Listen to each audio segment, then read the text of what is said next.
God. All right, everyone, welcome to the DM and Friends. And as usual, and now I'm remembering, I'm going to play our theme song. Here we go.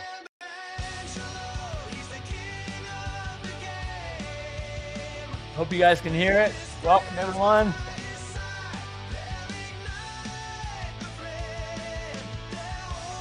There we go. I just love the ending of this. Man, look at what I love it, dude. Ah.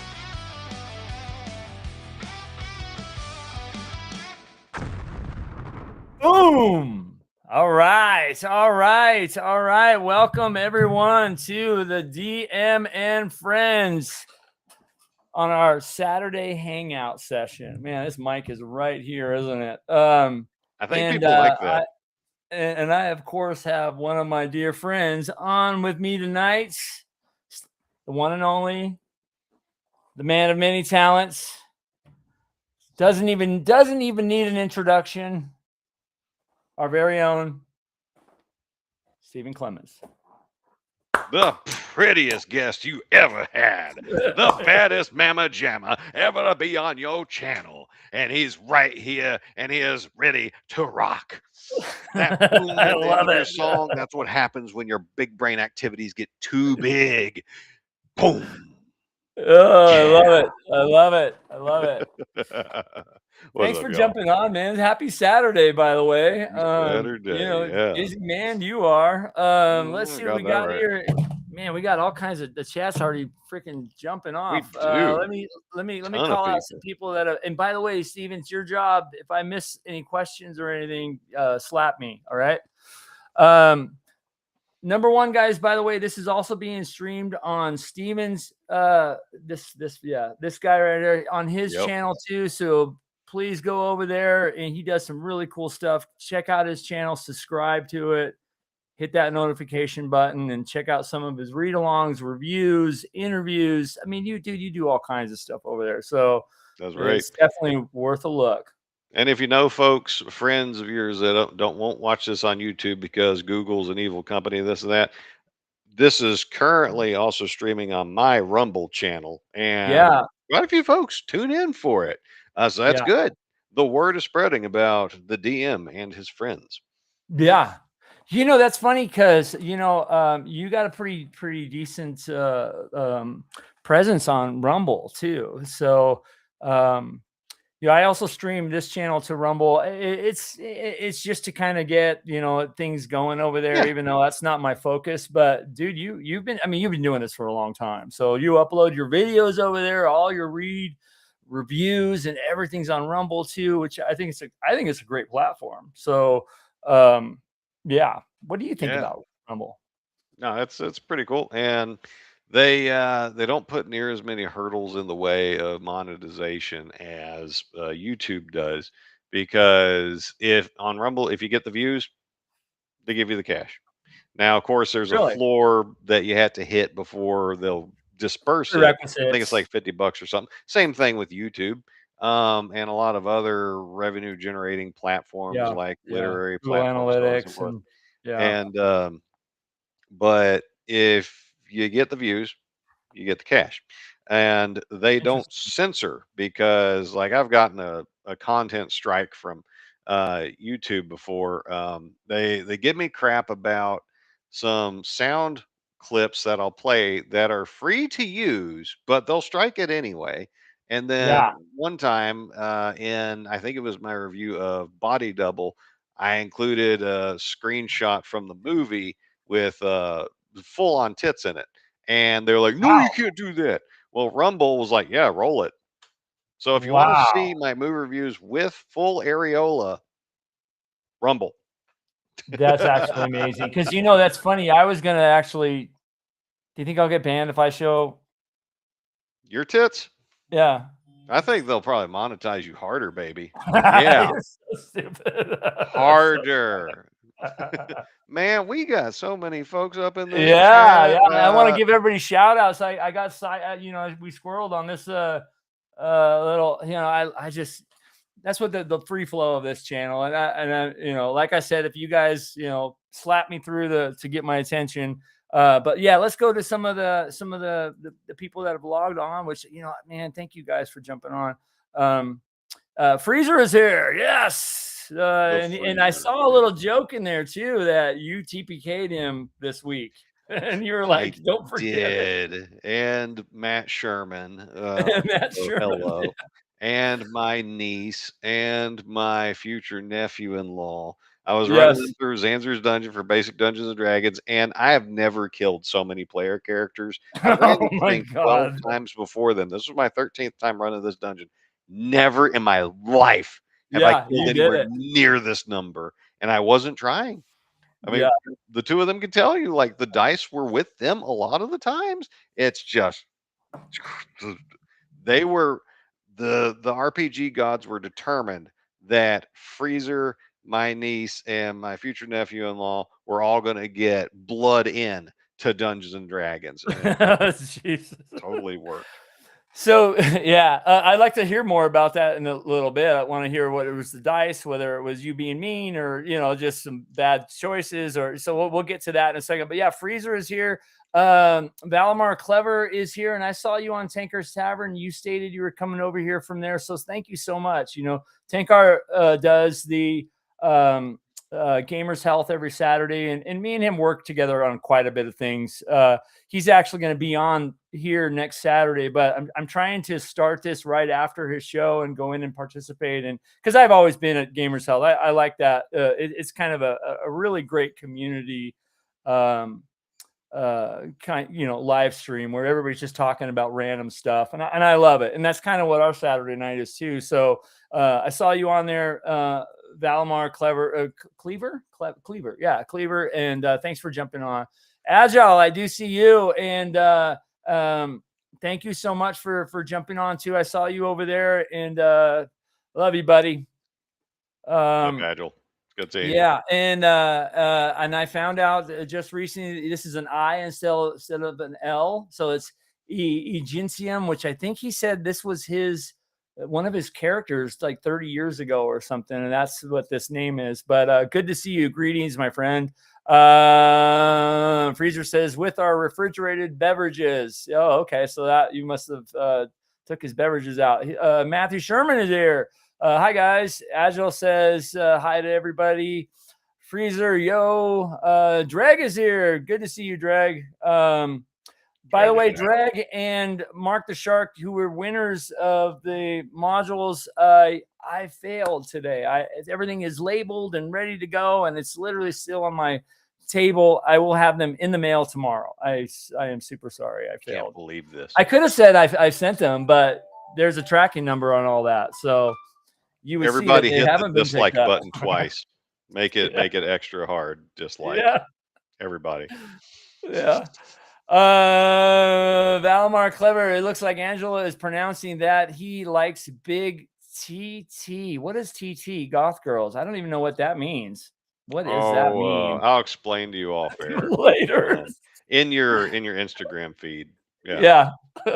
So Matthew Sherman says, was that a WWE promo? It kind of was. You were amazing there at the beginning. I hope you guys all said people go come back for to the the beginning. man meat. Yeah, Right. super crazy. Look at and damn, like dude, Angelo. let me see that again. Yeah, but hey, as a friend, dude, you me. got some nice biceps there, dude. But you're like a firefighter. Why aren't you showing off the goods? Or are you like all lean and like not the I'm sexy lean. type of muscle? Because I'm just the pretty muscles. That's all. Oh, look at that! All the ladies out there. Eugene Sim, you know. If you know. Rather unfortunate seeing that Mike after discussion on the tavern. Yeah, I was the one that brought that up about the Cialysis. So I thought that was super. Well, I didn't bring it up, but I made a comment. What is Cialysis? And then Tankar went into the explaining what it is. And it was a big funny thing. Why were y'all? Never mind. I don't want to know. So TNT, oh my god, TNT tabletop tavern. Hey y'all, there's no need to fear. Oh, look at the guys here. Yeah, seeing those guys in the chats. Good seeing y'all again. And they had me on this past Sunday, was it? And it was a great time. Yeah, I watched that. That was really good. Yeah, hell yeah. And I I'm was at not. the fire station watching it, and that Okay. was a really fun time, dude. Yeah, and I'm not just saying it was a great time because they let me talk a lot, which most people, if you let them talk about themselves, they'll think well of you. Yeah, But when they had opinions to offer and takes to give, they were good. They were yeah. good stuff. Those guys know how to talk. They're interesting. They run a good show. Got a great intro song too. So yeah, no, guys, it was great seeing you. I think I missed the intro song, but I'll have to go back and look at that. Yeah, that Good, was good. good. I think we got one call in between, and I had to split, so I missed a little bit of it. But great show, man. Great show. They do a good show over there. So, Hmm. and they had a great guest. So yeah.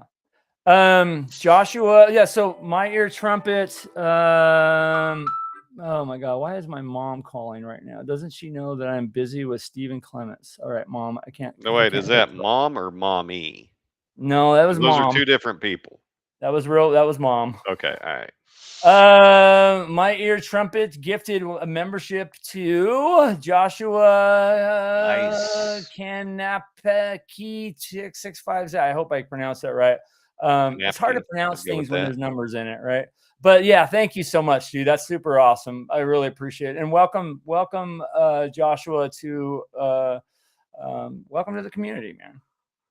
Death Angel is here too. All right. Agile says, Meyer Trumpet, welcome.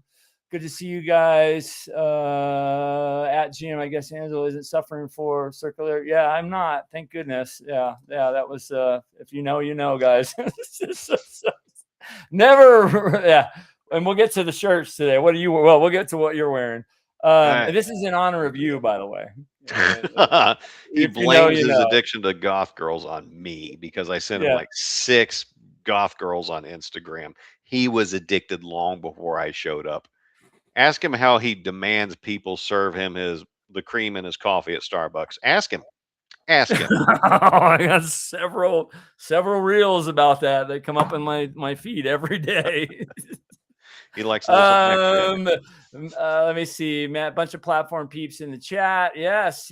Thank you guys for thank you so much for jumping on. God, I'm talking about areolas. Okay, guys, thank you. King Yellow, good to see you, buddy. Matthew Sherman. Oh, Okay, let before we me were see. gone from King Yellow, yeah, Ivan, I see you. I see. Well, you pop up when I'm on a live stream, and then you dodge me the rest of the time. What the hell's up with that? Welcome, dear. Uh, Thanks for jumping on. Muse of the year. Hello, everyone. I recognize you. You commented a couple of my videos, and we were going back and forth about some stuff. And good to see you. Thanks for jumping on, man. Jay Query, good to see you. Thanks for new here. Came from Tankar. Thanks, dude. That's super awesome. Yeah, we had fun on his stream over there. I appreciate him giving me a shout out to come over here and we're all gonna hang out tonight. Talk some D&D, maybe talk some life, talk some Greyhawk, talk some of the cool things that are on your plate right now. You got some mhm, stuff going on. mhm. And those of you guys that don't know Stephen Clements, he is an accomplished editor. He has edited. Is that the right word? Edited. No, it's Edited. not. Yeah, I mean, you've done a lot of editing as of recent too, and you got a lot of Yeah. projects up right now, which we should talk Mhm. about some of these. So you started getting the Gothro shorts in my feed. Yeah, dude, my feed right now on Instagram is destroyed. Not that I don't like what I see, but I will say that it's the mixture of cats, goth girls, and I wrote down, by the way, this is my shirt that in honor of you, addicted to the goth girls. I Oh, am an old school goth from the 80s that I don't show them dress the dress rest the of the part shirt. anymore. What's Show them that? the rest of the shirt. Show them what's in the needle being injected. Yeah. Yeah, it's hot goth girls.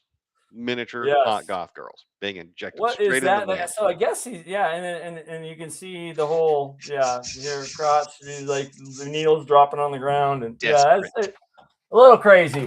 But yeah, I still listen to the same music from the 80s. That's Bauhaus, Peter Murphy, post punk, all that. But it's kind of ingrained in me. But I wrote down and we'll get to your shirt in a second.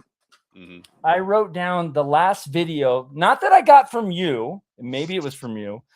Hey, Al, good to see you. And I have no idea, but this was the title, and I wrote it down because I wanted to tell you what the title was. So, goth girl outfits in jeans, like it's going all over. I mean, yes. So obviously, it went through this one girl going through all her different goth girl outfits and jeans, and of course, I watched it, and of Of course, course I you did. watched it again.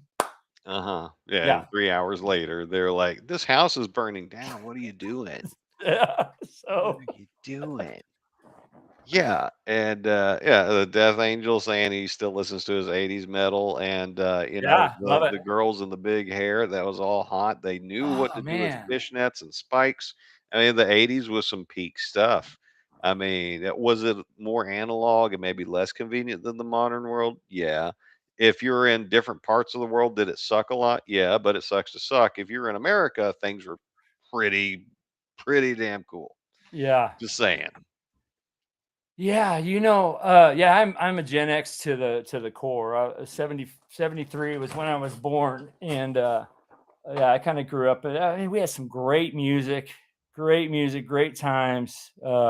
Sometimes I get tired of hearing my intro, especially when I've been working on my intro for tomorrow night. All right, that was from Death See, so Angel Shadow. now that I keep getting accused by an increasing number of people of having distorted their Instagram algorithm, I have intentionally started sending Angelo hot chicks that aren't goths. So, you can blame me for something else next time.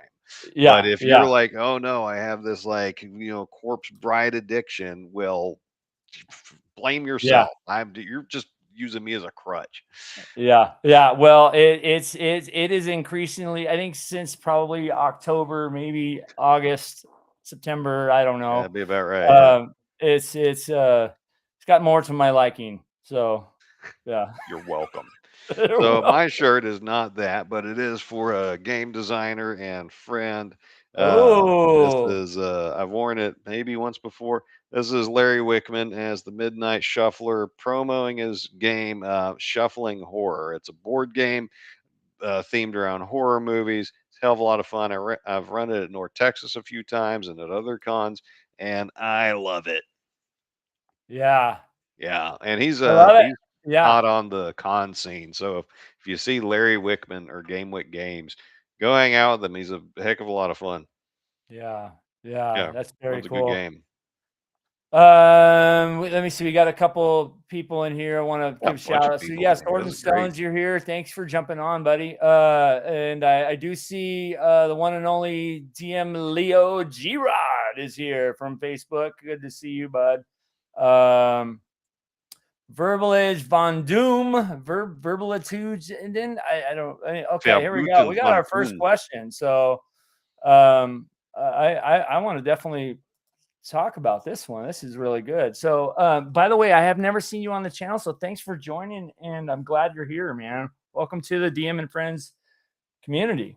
This is what we love. We love seeing everybody. Any advice for me? Joining my first campaign since years ago. Will be my first time playing AD&D and Greyhawk. Yes, Good. yes. Yes, yes. We're doing a four-gun salute. Is that what that is?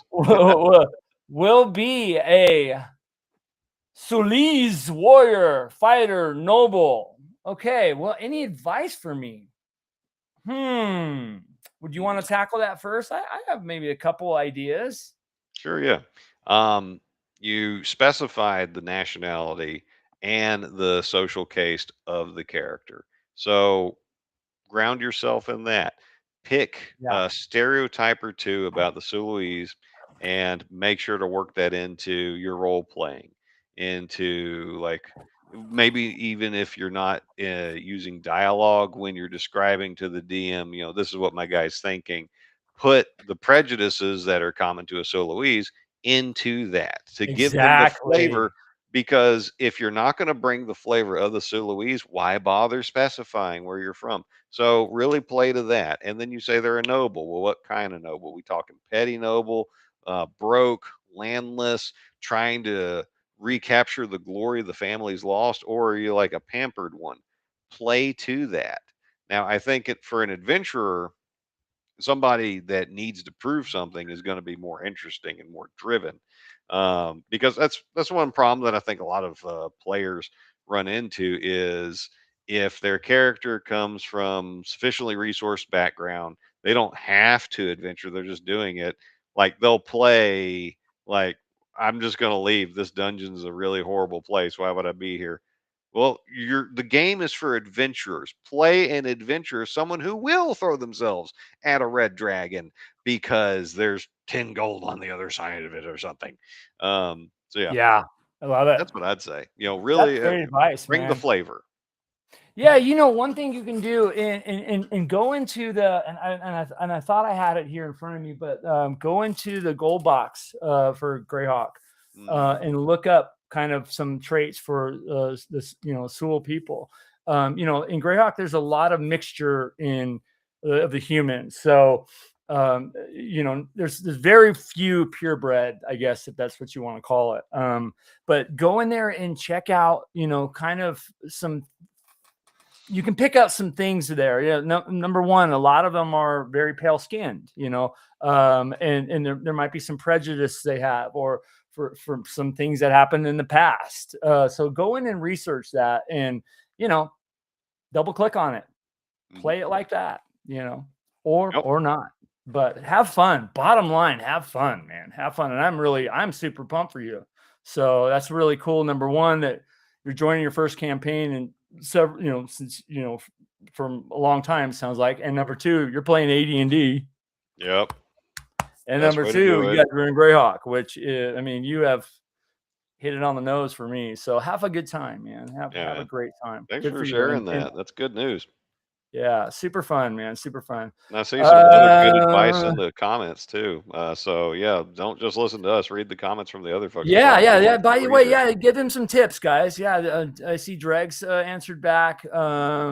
Agile, right, exactly what he says. Just jump in and be you and have a blast. That's super. Yeah, don't put too much on it. Don't make it too complicated. But if you want to grab a couple little tweaky things, do it. That's what it's all about. I would suggest look in the gold box in the Gazetteer. You'll find something in there.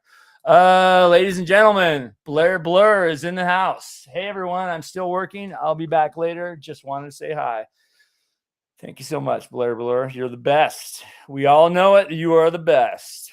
A lot of great comments back to and I'm going to mess up your name, Verbutin Von Doom. Verbutin Von Doom. Von Doom. Yeah. Verbutin? Yes. Yeah. You know me. I'm the king of screwing up names. German, so that's why that's the pronunciation.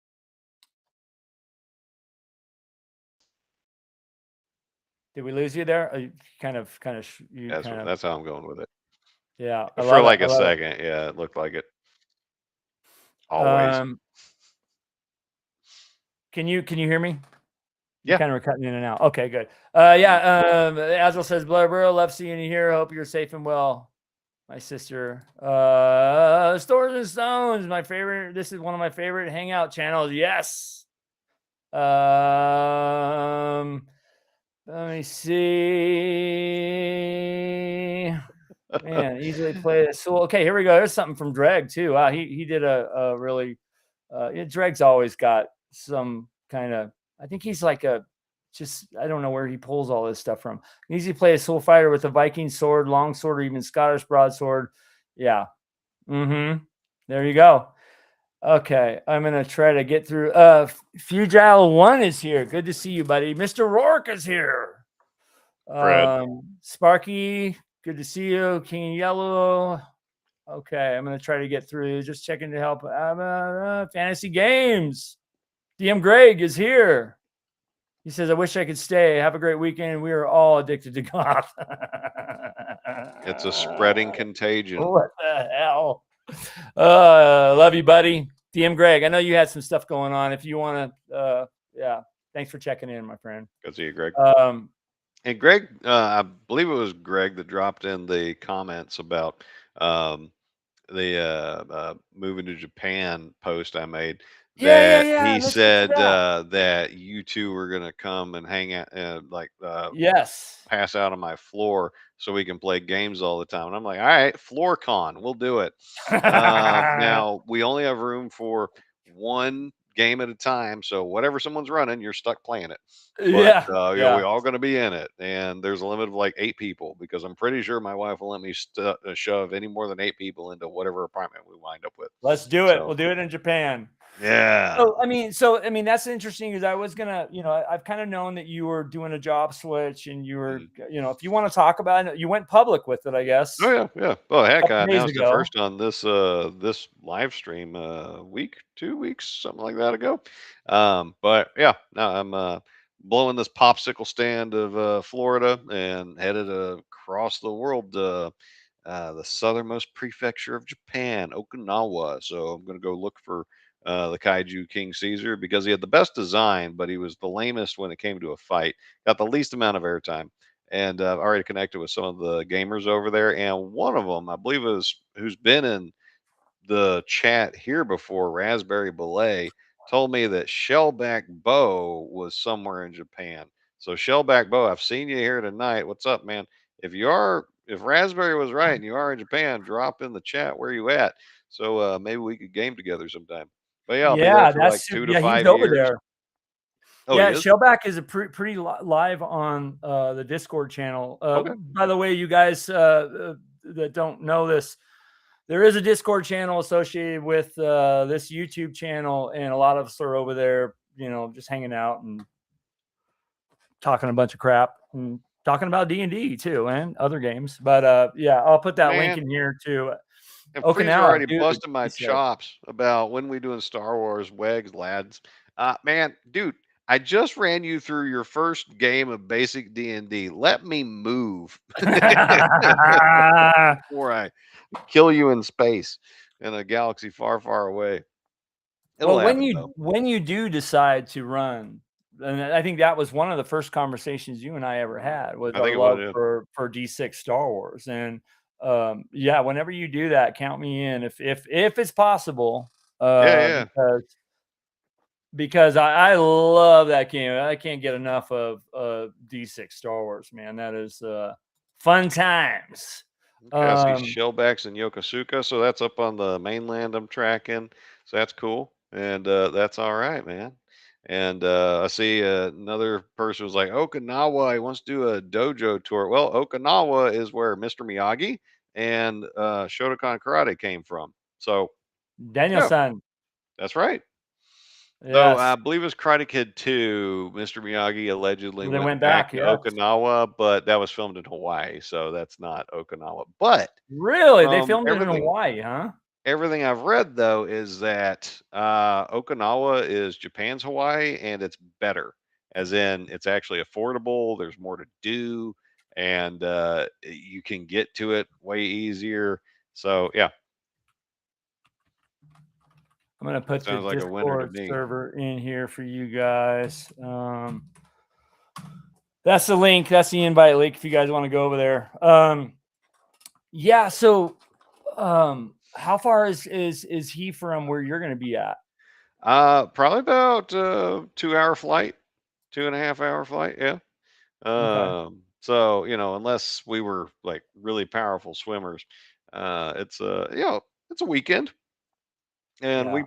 me and the wife plan to go to Tokyo, so we should at least say hi. If not get a game in, that would be even better if we got a game in. And man, the comments, but apparently we kicked the hornet's nest. These people Yeah. are alive. Uh, Well, well, so speaking of movies, and you're a huge movie buff because you oh yeah. review. I mean, and it's funny. I don't think you discriminate on genres either. You do a lot of holy cow. The chats went nuts. Um, Yeah. um, Drake says I prefer Taipei to Tokyo. Okay. Um, so interesting. Like last night, um, try to go out to dinner on Friday night and then do something after, or even if I just come home and watch TV. But um, last night I saw the Michael movie. How was that? I'm going to tell you guys honestly. I mean, I'm a product of the 80s. I'm a Hmm. Gen X, and for those of us that lived through Michael Jackson in the 80s and the boom, Michael Mania or whatever they called it, it was big. It crossed over every, I don't know if the right word is genre or group of people. It just, it crossed Yeah. over, if you like into goth music, you like some of his songs. Even Everyone likes Thriller. Everybody. everybody liked a lot of you know what I mean. It was you could not like Michael Jackson in the 80s. You know what I mean? Yeah. Yeah. Um, I mean, it was I'm just gonna good. say I'm going to say that that was probably one of the best movies that I've seen in a long time. Wow. I suggest everybody go out and see it. I really, really do. Well, he's got such a interesting story, and I fell for the and Moonwalker is a weird movie, but it's cool.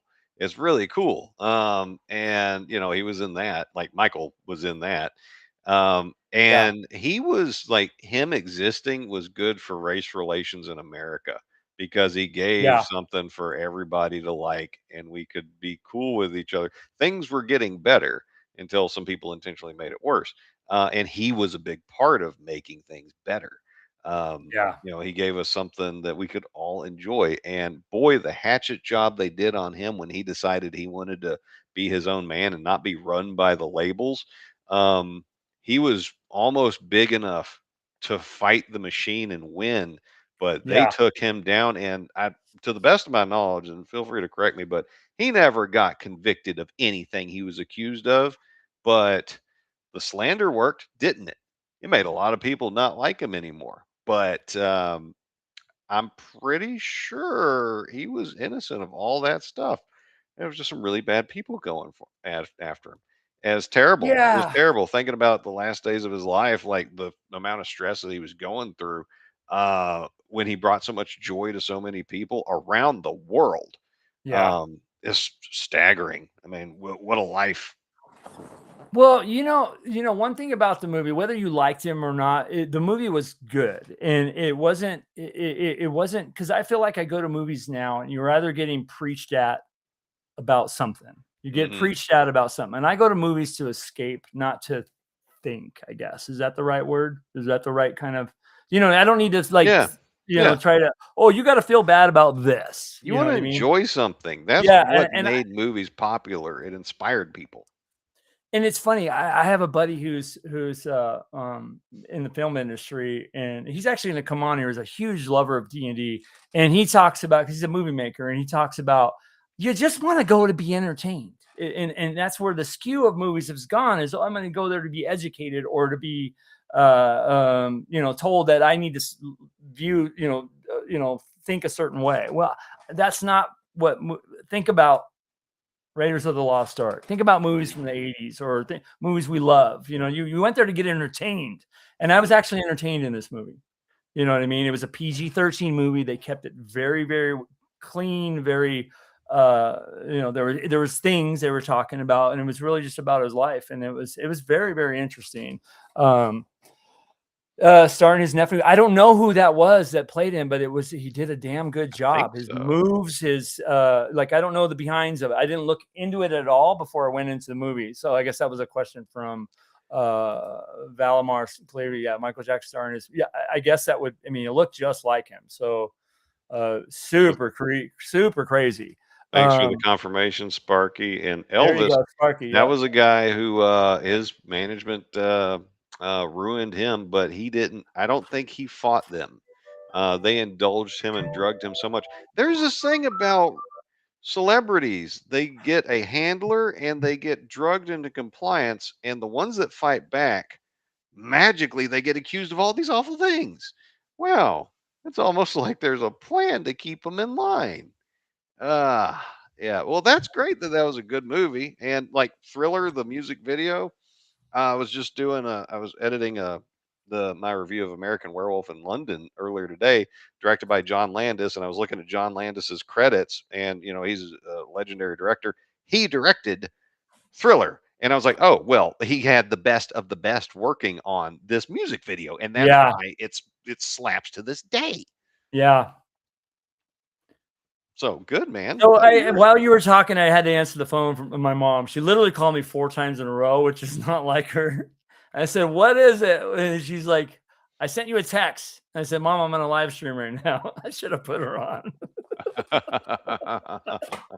My mom's a sweet uh, little Italian lady. She's the best. So yeah. Well, but Anyway. since people are mentioning Elvis and we had brought up the issue of Japan, so like over here, my public persona involves suits and ascots, and I'm thinking it's time for a new look. And that when I go to Japan, I might go Elvis impersonator, and we'll see how that I love goes. it. My wife has been warned, so if you tell her that, she'll be like, "I know," and Yeah. she's okay with it.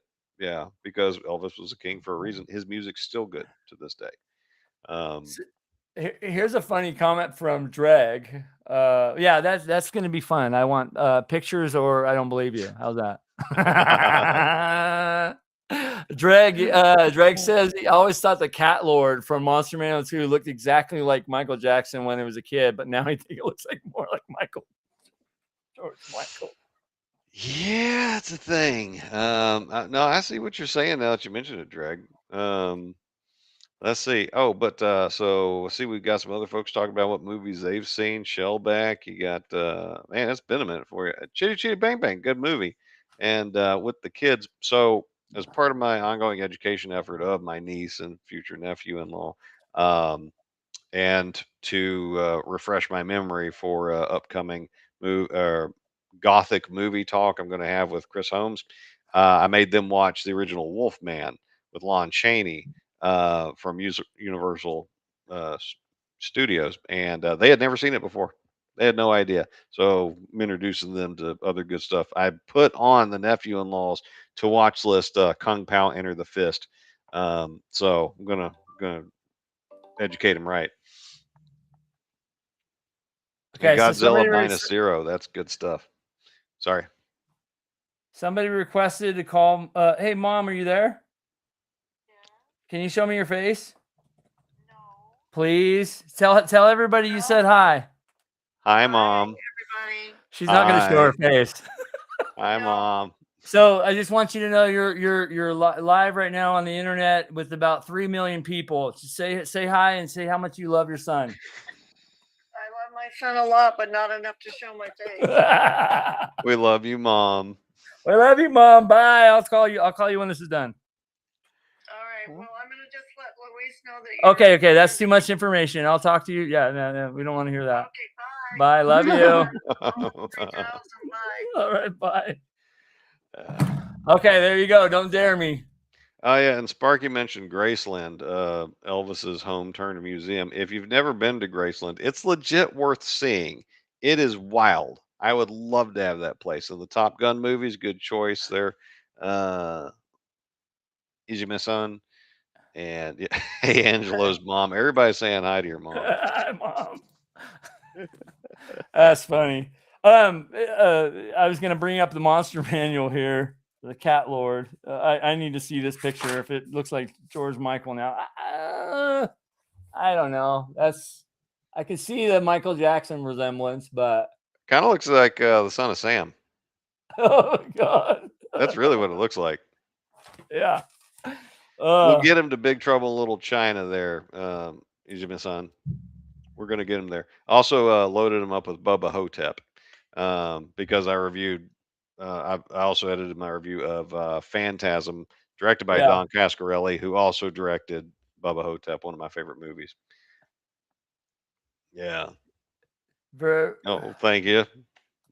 I'm glad yeah, a to lot of chatter close about to your yeah. stuff. So, what's some movies you guys have seen recently that you enjoyed? First been to Graceland. I've never been there. Yeah. Oh, Were you dude, ever a big it's Elvis cool. fan? Oh yeah, I've got Yeah. like 3 of his albums, listen to him now. And I mean, he was before my time, but quality is quality. And I've been to Graceland twice. The first time I went, I was back on mid tour leave from Baghdad, and one of the women that I came back to see, this hot blonde, took me. And then the next time I went, I was taking, I think, my now wife, to go see it, and I was impressed both times. It was still good stuff, and like the museums they have to go with it across the street from the house, totally full of cool stuff about his time in Yeah. the army and other parts of his history. Oh yeah, it's good. Yeah. Yeah, I got some So Kung Pao and Bubba Hotep about stuff this in it. move to Japan, Yeah. people are finding out through your posts on Facebook, and I'm sure your closest, there's a group of people that know. What are you excited? Are you a little nervous? Are you looking forward? I know you and I have talked a lot about this in the Mm. past, and Yeah, kind you of, gave good life advice on how to handle it too, and how to, approach it mentally, and to help the wife figure out, how to handle it. So no, Angelo's a good dude. it's a big decision, man. Really big decision. Hmm. No, no, Yeah. I'm all for it. And Yeah. well, so it was a waiting game of several months. Okay, well, I applied for a bunch of jobs because my wife's health got so bad she couldn't work anymore, so I needed to replace her income. I applied for over 170 jobs after I was already working at a job, but the money wasn't great. Benefits are good, environment was good, but having a positive work environment doesn't pay the bills. Um, and we'd have been okay, but if we had like two emergencies, like big ticket emergencies come up, we'd be screwed. Not probably like three anyway. Um, and so I started applying for jobs. The first one to get back to me Yeah. at the end of January was Yeah. Japan.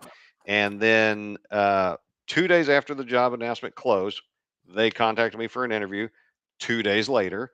And then 2 days after the interview, they offered me the job. Yeah. And then And you got like 50 other job offers, right? yeah, man, dude, I had to start turning down interviews because I was like, "What is it? Who Yeah. are you people?" Because I was already taking so many of them, and I was just shotgunning it all over the place. I was talking Yeah. to Yeah. like Yeah. Yeah. people in Well, that's what you California, do.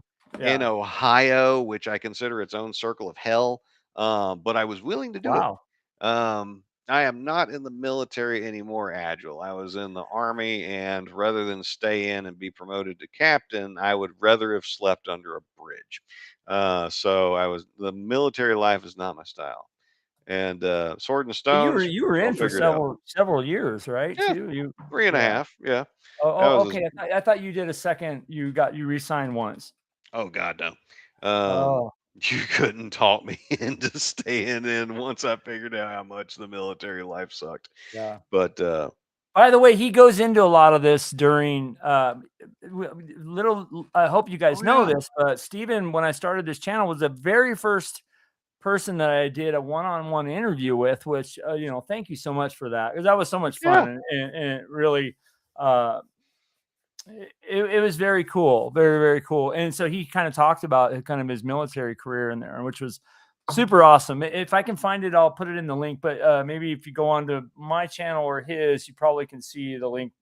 Yeah, but anyways, Oh worth yeah, a it's a watch. good interview. It's totally good. Yeah, yeah, super And fun. let's see, 18 Foxtrot. Okay, okay. You're one of those people. But yeah, Yeah, so he was a definitely yeah, he was, yeah, big military guy. they wanted me bad because it's a hard to fill position, and I'm kind of an expert at it. So it's like getting in like a good NFL player that like got hurt and got cut, but he's back at it to like coach your little league. Like obviously you're going to go for that. Um, and so yeah, I interviewed at several other places and got a couple more offers, but they lowballed me, and I'm like, no, I'm not passing up Okinawa to go to Ohio for less money. I'm not. Now the Oh, barracks got bunnies I never messed with. I went for higher quality trim back in the army. And but so yeah, I got that, and then it was just an issue of several months of working through paperwork and passing background checks, this and that. And this upcoming week, movers are going to come get the stuff I'm going to send because I own this Yeah. house. I'm going to keep it. I'm going to eventually come back, and I've already moved a bunch of relatives in who have guns, so don't try anything with them. And then gonna go see the folks in Tennessee because I may never see them again. They're old and in not great health. They might die while I'm there because I'm gonna be there for at least 2 to 5 years. And then Yeah. about 3 weeks in, gonna fly on over there. Now I've got HR people arguing over how they're gonna get me there because one of them wants to give me the gold glove treatment because I could quit and leave, and then they'd be up shit creek. And Yeah. the other one's like, no, let's do it the cheapest way possible because he's not going to leave. He's going to take it just like everybody else. That's awesome. Yeah. But yeah, no, we're stoked. I'm Yeah, that's super super excited. cool, man. Super cool. Yeah, I'm super I'm super pumped for you. Super excited because I know there was time where you're like, I'm not getting any responses, and yeah, it's a waiting game. Oh yeah, Super waiting game. oh yeah. But it panned out. And you're a good guy, and Thank you. it's- And because of the time zone differentials, I'll still be able to do live streams with Americans, y'all's Friday nights and Saturday nights. So if we've talked about doing Discord games before, we'll still be able to do it. And if you're one of the folks that's in Japan time zone, we we just need to set up the time and we'll be fine. That'll yeah, all be good. yeah. Oh snap! We got Demore Seth in the chat doing a Hail Caesar. Salve Magister. Welcome, Eselius Magnus. I know this guy from back in the day, and we Oh, did a that's bunch of awesome. stupid stuff together. But he's awesome. Yeah, no, he's a cool dude. Yeah, it's good to Oh see you, man, bud. thanks. And I Thanks didn't even for know if thanks for you're. jumping on, man. That's Yeah, awesome. didn't even know you're into gaming, but maybe you're just here for me. In which case, thank you. And Yeah. all the soldiers we used to kill. Um, Recently, that came up in conversation, Eselius Magnus. So your story has been told, and I'll leave it at that. Oh snap! We got big dog Joseph Block in the chat. Watch out, Joe blocked Greyhawk Rognotter's here. Thanks for jumping on, buddy. my man. What's Um, happening? yeah, that's yeah. So he said your buddy Demo Rick Korf. How do you say that? Dimor I think he Demore got it Seth. Okay. from the Count of Monte Cristo. Correct me if Okay. I'm wrong. Oh well, thanks, man. That's awesome. Yeah, Yeah. heck yeah, heck yeah.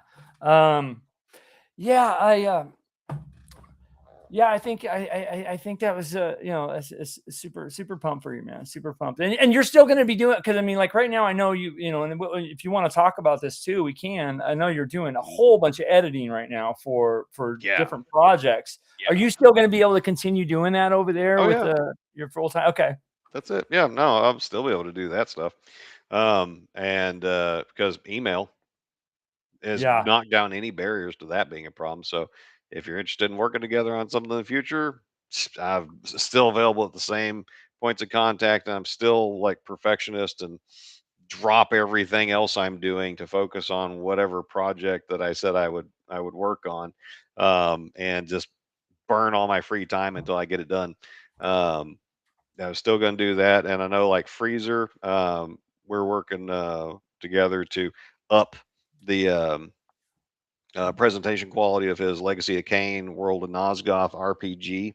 We're going to keep doing that, and eventually I'm going to work on his uh, oh, what is it? Kingdoms his tactical strategy slash role playing game, um, and Kingdoms of Oblivion, I believe it is.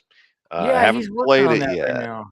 Yeah, that's super but cool, and you're helping him a lot on kind of polishing up certain areas, or haven't got to that yet because I'm working in everything else I got to do with the doing that because it's a passion project for him. He can't charge money for it because he doesn't own the property rights to the Legacy of Kain series, but he makes a much better game than I think the people who are going to do the Morkborg hack of it are going to do. And yeah, Kingdoms of Oblivion, that's it.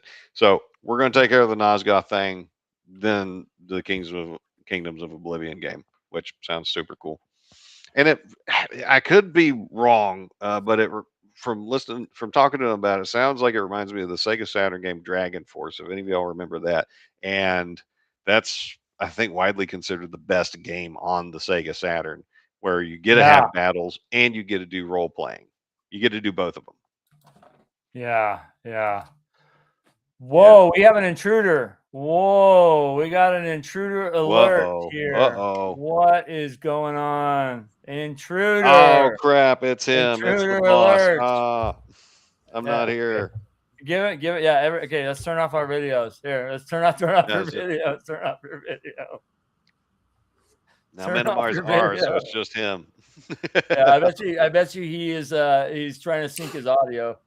Turn off your video. While we're waiting on that, big thanks to D. Morsef on plugging my books, because I know that he's read them.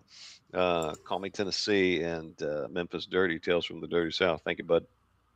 Well, you got some killer stuff over there. I mean, even the Here I am. Hey, what's up, buddy? Joe. Hey. The Joe. Yeah. What is happening? What's the hacks, Joe? Well, speaking of Steven doing editing work, we just finished the backer kit for the new Mad Archmage level that he edited for me. Hell yeah. And it's a good one. And I've shouted it out on every live stream I was on, my man. Yeah, we definitely been mentioning that. That's and it was successful too. I don't know what 1,700 over 300 works out to in percentages, but it really blew through the goal. So it's the first time I've used backer kit. It's weird compared to Kickstarter. Did you like backer kit versus Kickstarter? I see a lot of people are kind of moving or testing or whatever. Yeah, the only reason I did it was because they were doing a Mega Dungeon month. Yeah. I'm on to that. But no, I actually prefer Kickstarter. It's a little more straightforward for an old person like me. Yeah. You know, I was just listening to This Old Dungeon. The new episode just dropped, I think, yesterday, with Lou and Bill Barsh and Edwin Nagy. And Bill was just, if I remember right, was just complaining about how backer kit, it's not hitting for him like he expected it to. And he's seen it work for other folks. I think it's worked for him in the past. It just, something didn't go right this past time. Like its big attraction is you can do add-ons, right? You can add on all kinds of, and with my model where everything's fulfilled through drive-through, I don't need that because you can just add on whatever you want when you get the book. So the big appeal doesn't really hit for me. So I don't know. I'm probably not going to go back unless they have another like special month or something, but it was informative and it got a bunch of attention from Mad Archmage, which is good. That's good. And so, like, if we can ask, how is the performance of this backer kit relate to your last Kickstarter for a comparable product? That is an excellent question, and let me go on to Kickstarter and answer it for you, because this raised about just over $1,700 for the module, which. It was a print on. It's going to be a print on demand. It's all print on demand. No overhead for you on that. Yeah. And let's see, because the comparable one, I guess, would be Music Land, and that was a special thing. I don't really have anything because I don't normally have to crowdfund modules. Because there's so little overhead for it, and I don't really need to, and I don't like to do the crowdfunding unless I need to. This was only because they had the Mega Dungeon month. Okay. And I had been literally working on this thing for like 10 years. And when I saw that, I was like, okay, this is my excuse to get it out and finish it up. And that was the only reason. So the only other module I ever did was Music Land, but that was a special, it was like, it wasn't print on demand. It was a special print run, and it's so I don't really kitty sighting. Yeah, we have kitty sighting. Yeah, I see the familiar. If y'all have if you never haven't. heard of Music Land, his adventure module, you go into the demi-plane of music, and it's Yeah. like you're going into the platonic world of music, like the ideal forms. And so Joe's interest in philosophy really pops up there, but it's a really cool module. And I think that might have been the first module of yours I reviewed and interviewed you on. Yeah. So if your interest is piqued, it's inexpensive enough to grab off of a drive through without a lot of thought. But if you want to see more about it, just check out my review of it. It's a cool Both of you module. guys give me the links to Yeah. the video, and then give me the link to you the video and you the drive through if you can. And I'll throw it Dance in. monkeys, dance. Yeah. Yeah. So would you think would you call Backer Kit a little less user friendly? Is that kind of Absolutely. There's more to it, you know. So Yeah. if you're really familiar with it, I'm sure all those extra bells and whistles are meaningful. But for me, even just figuring out how to do an update, it took searching, and then you have to set all this Interesting. stuff up to do. There's a lot more labor involved, and I'm sure it pays off for the people who are familiar with it and who need all that. Yeah. I'm just sending out emails with links, and I don't need all that extra stuff. Yeah, I mean, so definitely a learning curve then. So Oh, very much so. I'm very sure I have not. I mean, you can't even set up, at least as far as I can tell, you can't set up your backer survey until the thing ends, and then it has to be reviewed, and it's just like, oh my god, really? and the fact that you've probably done a million Kickstarters, it just was like clockwork, probably going exactly. through I that. know the Kickstarter process at this point, and this it just kept throwing me off every time I wanted to do something I thought was simple. It's not simple now.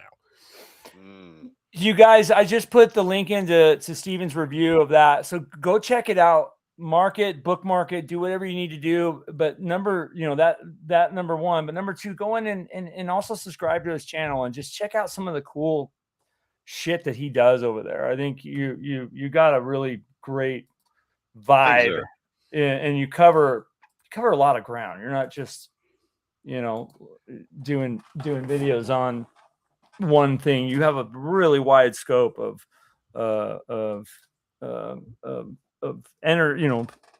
knowledge and entertainment over there. Appreciate if it. you want to be entertained by him reading the book and looking all dapper, you can do that. Or if you want to learn about something, definitely go to his channel. It's definitely worth a watch and a subscribe. Shellback Bow, no, that is not true. Backer Kit is a competitor to Kickstarter. Yeah, and yeah, they're not associated at all. No, right? not at all. And it's funny because Valimir Cleaver, can you bring up Valimir Cleaver's comment? Because there's actually a funny thing associated with that. Okay. About the cartoon. Hang on.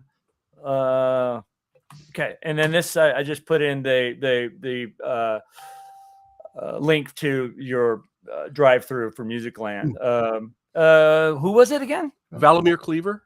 Valimir Cleaver. He did a comment about the cartoon. Valimir Cleaver, where are you, buddy? Like there it is.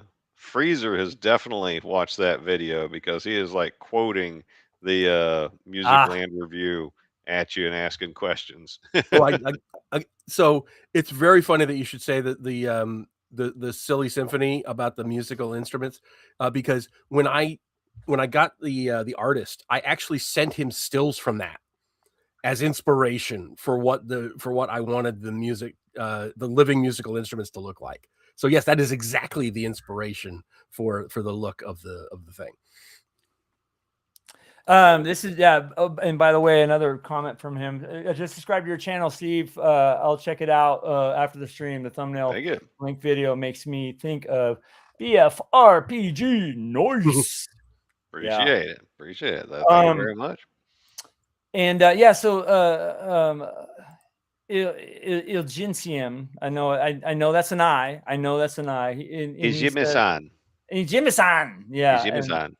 Because I'm studying Japanese. That's what I'm thinking it says. Yeah, He said I was close. So well, he told me on the side that this is that was the name of his first character that he ever had in gaming. So it's stuff. Was he playing Bushido? Yeah. If you can answer that, that'd be awesome. I think he was. I can't remember what system it was. I want to say it was D&D, but yeah, let us know. I was making a joke because FGU did a Bushido game set in medieval Japan. So that's all. And you played it and were mildly disappointed by it, weren't you? Oh no, I was thinking my friend Pat. My friend Pat went and played it. I think I enjoyed it. I played it once and I enjoyed it back in like 1983. He just played it at Bushido. TotalCon, and it wasn't as good. It was fine, but it wasn't as good as he'd hoped for. And man, the comments are just nuts. Yeah, they're I fall behind. I'm really sorry, guys. I am the worst. How could you keep up with this? I'll squirrel and look I at just these added guys it all to and my then I'll channel, so my people are starting to chime in. It looks like. Yeah, good to see you. Yeah. So Shellback says, who's doing fulfillment for Kickstarter? Who's the fulfillment company for that? There is no single fulfillment company. It's just whoever does the Kickstarter is responsible for fulfillment. Yeah. Kickstarter is just the middleman to get the crowd and their they get the money to the people, and they take the cut. Yeah. Yeah, first edition OA. That's okay, what I thought. I didn't want to say that wrong, but I thought it was Oriental Adventures that he was playing. CNC is the best edition of D&D. I will mildly I'll disagree with that. A little. I'd say Adventures Dark and Deep is, but okay. I'll say AD&D is. How's that? Yeah, big. Adel Monk says Joe Block should be hired by Wizards of the Coast to write all Greyhawk material. His works are the best I've seen since Gygax and his team. And Adel Monk is a stalwart of the OSR. Yes, he is everywhere. He is one of the biggest supporters of this channel and a stand-up individual, if I must say so myself. Oh man, we got an edition war going in the comments. There we go. Yeah, here we go. Let's do it. Well, one thing I was wanting to talk about was inspired I wasn't supposed to be doing the edition thing until tomorrow with Joe and Eric. Yeah, that's gonna be. I actually watched the video the rankings that you did for that, and I have to pull the screen up again, but I know you guys are going to talk more about it. I just got so pissed off by Esper the Bard. I could not. Yeah, could not do that. I mean, it's a great topic to have. I don't know if you saw it, Stephen, but they're ranking. Oh, I saw it. Yeah, I've watched all three of theirs: his, 10 Cars, and Joe the Lawyers. And Joe, I appreciate that you broke out AD&D 2.5 as its separate thing, because it really was. Yeah. And I found that in the 0.5 editions of the games, they're usually worse. 3.5 was an improvement. 2.5 was bad. Right. And 5.5 is 2E did not need fixing. 5 could use some fixing, but not like that. Yeah, fix it in the opposite direction. Oh, it's terrible. Yeah. And somebody asked if I'm going to have that at Central New York, my game, and yes, I will. I'll have a table. I'm running games, and I will also have a table where I'm selling some stuff, and I'll sign autographs and all that good stuff. Yeah. So your rankings, I will say where I kind of differed a little bit was I did put AD&D away at the top. I think that's that's there, but I would probably bump down the 2024 version of 5 down even further. Yeah, it's officially 5.5 now, or whatever it is. It's official. Because I think they did take a step back a little bit. I do agree with you too about the advantage and disadvantage. I think that's a great mechanic. Yeah, and it can be ported into any game. Yeah, if you work out the math and you know what the percentages are by doing that, works out to be. Yes, but you can't just use advantage and disadvantage everywhere. Otherwise, it can really skew things. But if you know what the math is, it is a terrific mechanic if you apply it when it should be applied. Yeah. Well, the way you could do it is, you could say, hey, you know what? You guys have not had a rest in 24 hours. You're now making saves at a disadvantage, or I think that fits really well into AD&D. You know what I mean? You could do that. I don't personally do that, but I could see that mechanic is, it's pretty universal. You know what I mean? I think that's one great thing, but yeah, I mean, you guys played a lot of second edition, right? I know you did. I played a ton of it. Oh yeah. Yeah. My mother's In milk, college right? and in the Air Force, that's all we played. Yeah. Yeah. You see, I started in AD&D, so that has you can't blemish that for me. That's, you know what I mean? So, but the second edition, when it started coming around, we adopted little things and still played it in our first edition game. Like, you had the Rangers source, splat book, and I never really used kits, to be honest with you, but ideas out of it we pulled into our game. So I loved kits. I've used them all the time because they were little things you could do to customize your character, but not so much as like 5e goes off or 3e went off the deep end doing. They were little adjustments. Now some of them were garbage, and some of them were awesome. So there was like so little quality control done on what got published. Yeah, it's funny because when I don't know if either of you remember the old AOL chats, but of course, yeah. there was an enormous Greyhawk community on AOL, huge. Nice. And I remember doing kits for every country for every class. So there'd be like a Kaeland Ranger, oh yeah, Allmore Paladin and stuff, and I don't know if I don't think I did everything, but that was, I was working towards it, and other people were filling in. Ferrandi and the Shield. Yeah, exactly. And all that stuff just got lost. Nobody that I am aware of saved that file section in there. But everybody, Eric Mona was in there. There was just tons of people just keeping Greyhawk alive, because that was the long dark night of the soul for Greyhawk. Was at that time, and it was a very vibrant community, and all that work just disappeared when they shut down AOL because they didn't tell anybody. It just one day it was gone. It was gone. Yeah. I almost consider that as one of the golden eras of the Greyhawk community. You know what I mean? I feel like there was so much involvement there. I mean, would you guys agree there as far as AOL? I wasn't into Greyhawk because I think the Greyhawk Time in the Sun had passed just before I got aware of Dungeons and Dragons, and so when I came in, Greyhawk was being run into the ground. And later on, I found the Greyhawk Adventures book, and I was like, "Well, this is actually pretty cool." And so I didn't mess with it, so I can't speak to that one. Yeah. I mean, I think somebody on there said it was only around for 3 years, but man, what a 3 years it was. It was only around for 3 years. It seemed at least like that's what Shellback Bow is saying. I thought it felt longer, but it is entirely possible. Of course, those were the days when you had to pay for dial-up. Mm-hmm.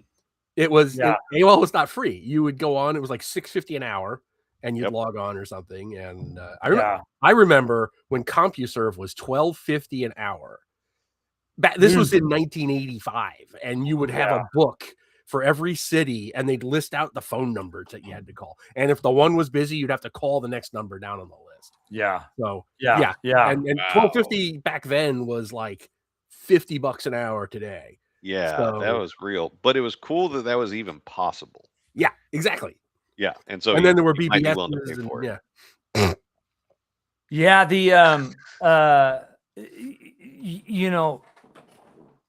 were you guys big into bulletin boards? I was. I did the BBS thing. That was a brief window, because there was that one window between CompuServe and regular internet, and that was BBS's. That was big when I was in the Air Force. Was like and lived in Boston after college, so it was like the late 80s, early 90s. That was like the heyday of the BBS's, and then they were eclipsed because we had because the internet just put them out of business. But that's where, what was that one? They actually bought like they made $1 zillion, and then they bought a stadium or something. It was Golden something or other. Wow. I don't know. Somebody in the chat might know. Yeah, it was, and the stadium still is around today. And I think they now have a website or something where they turned the BBS into it was like a porn website or something. It was a porn BBS or something, and it made $1 zillion. And in that 5-year period, and Yeah. man, I wish I could remember the name of it, but yeah. So there was a golden period of BBSs. I remember there was one where it was like this game. The BBS was only a game, and you were like going around trying to collect gems, and every once in a while the server would crash. And if you were no, that was a good thing, because if you were playing while the server crashed, if you logged on right away again, all the gems reset. So you could go and get all the expensive gems if you knew where they were. If you happened to be playing at that time, you would like run around getting all the the diamonds and stuff. It was just a funny little thing. Yeah, I used to play a lot of Trade Wars. If you guys remember that on the Oh yeah. On BBS. Yeah, that was I remember play-by-mail, like actual play-by-mail. Yeah. Wow. Stamps and stuff. I only ever read about it in magazines. Star Master. Oh yeah. Wow, we got a couple people here from Australia. Awesome. Yeah. Wow. Awesome, And awesome, before we go further, Krieg Herzog, I'm going to pray to Jesus for you because of your opinion is so wrong. I'm concerned about the eventual fate of your soul. Okay, About I need to know what he said. Oh yeah, pull up Krieg Herzog's comment about second edition. It was Yeah, I saw that. I almost flagged it to come on here. Something I gotta say to the grognards that like love 1E and just hate 2E with a passion. The only thing 2E did was just clean up the rules a little bit, because a lot had happened, a lot of development had happened, and so it just reincorporated and just slightly polished things some. I mean, it was in the hands of Zeb Cook. You can trust Zeb Cook. And two, they changed the names of the demons and the devils because they were under actual threat. People were coming after them to shut down the company, and they came up with an alternative name for these things that then that then enabled lore being built upon. Why were they called this versus demons and devils? Oh no, they made a more interesting story and it had better rules. I'm not sure I'd call the Blood War a more interesting story, but Blood War is awesome, dude. I mean, demons and devils going after each other for eternity? Hell yeah. I would, if it was me, I would have done a shift from law versus chaos to good versus evil, and that would explain why devils are considered like fallen angels, and they look more angelic because just in their design rather than I would have taken that in a different direction, more mythic, I guess. But as far as the mechanical differences, I will agree in presentation that 2E was pretty vanilla in terms of the art and everything. In terms of it's smooth. It's too smooth.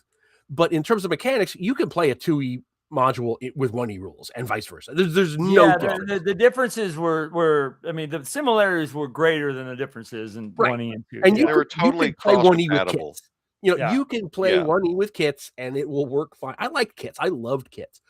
And I will say the best supplement book, not a rule book, but the best supplement book to ever come out of TSR period the end is Monstrous Mythology.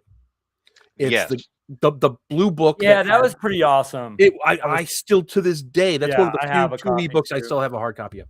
I use it constantly. It gives like clerics and deities for all the humanoid and demi-human races and a lot of monster races. It's just useful. Oh yeah, it is. And like the write-up on the Elder Elemental God is so evocative. It's vague, but it's threatening and it's really cool. And so yeah, it covered a bunch of the demonic demigods as well. No, Monster Mythology, that is a must-have. That's probably their best religion, fantasy religion book I can remember. Monster Mythology, and then and I think there was so much good. I think there was a lot good that came out of 2E, to be honest with you. Mm-hmm. I liked it. I loved playing it, but in terms of it just feels it's too polished compared to 1E. You know what I mean? In terms of presentation, the rules were fine. The rules, didn't, they fixed initiative, which needed fixing. I still didn't like the skill system. It was still Yeah, I think it was needed. It wasn't needed. Yeah. but just the presentation, the color art was nice. The black and white art is kind of just too plain. But I disagree though with Herzog that it wasn't good because of that. I think you had art. I enjoyed playing it. No, wait a second. 2E had Brahm. It had Tony DeTurlizzi. It had the Horsemen of the Art Apocalypse, Easley, Parkinson, Caldwell. It had all those guys fight and Caldwell's more. one I don't like, and I'll tell you the reason. Oh, you're going to pick on one. All right, fine. No, I'm specifically because he put in an otherwise serious piece. Caldwell. No, wait, no, not Caldwell. Who am I thinking of? I forget which one it is. That puts in like one of the characters will be goofy with crossed eyes, or there's one of the artists who does the black and white stuff, and it's not Clyde Caldwell because he's awesome. But one of the black and white artists that was big in the 2E era, he'd just throw in these goofy characters in an otherwise serious piece, and it annoyed the hell out. Kind of went to a weird Like, I know what you're talking about. Jim What's Holloway? Yes, Holloway. Now, he did a lot of basic stuff, though. Are you sure you're blaming the right edition? I don't remember a lot of Holloway in 2E. In the module, I could be wrong. In the modules, I do. Okay. I seem to remember. Maybe I'm misremembering though. I don't know. I remember seeing those, goofy little characters, and it really took me out of it. 2E Ravenloft took its direction from Stephen Fabian. Stephen friggin' Fabian. Dude. I'm not knocking 2E. But y'all are saying the art's bad. Well, which art? They gave you every kind of art you could want, and you're complaining about it. Well, then you had art. Well, I guess this isn't really considered Scores of the Slavers. I guess that was considered first edition, wasn't it? It was a compilation for and then you got the horrible art that was in there. I mean things like this. I think you remember this? Oh, yeah. Well, from a distance, it looks good. From a distance, it looks like somebody's. Well, that's where they transformed. They tried to doing that weird. I don't know what the heck they tried doing, but anyways, yeah. Hey, so there's a really great question, and that is coming up a second time. You don't want to keep up with the fist fighting in the edition. No, get Joe ready for his live stream tomorrow. I'm prepping. Hey, you guys are going to have fun tomorrow night. I can't wait to watch. This is the first of 3 live streams in 2 days. So yeah.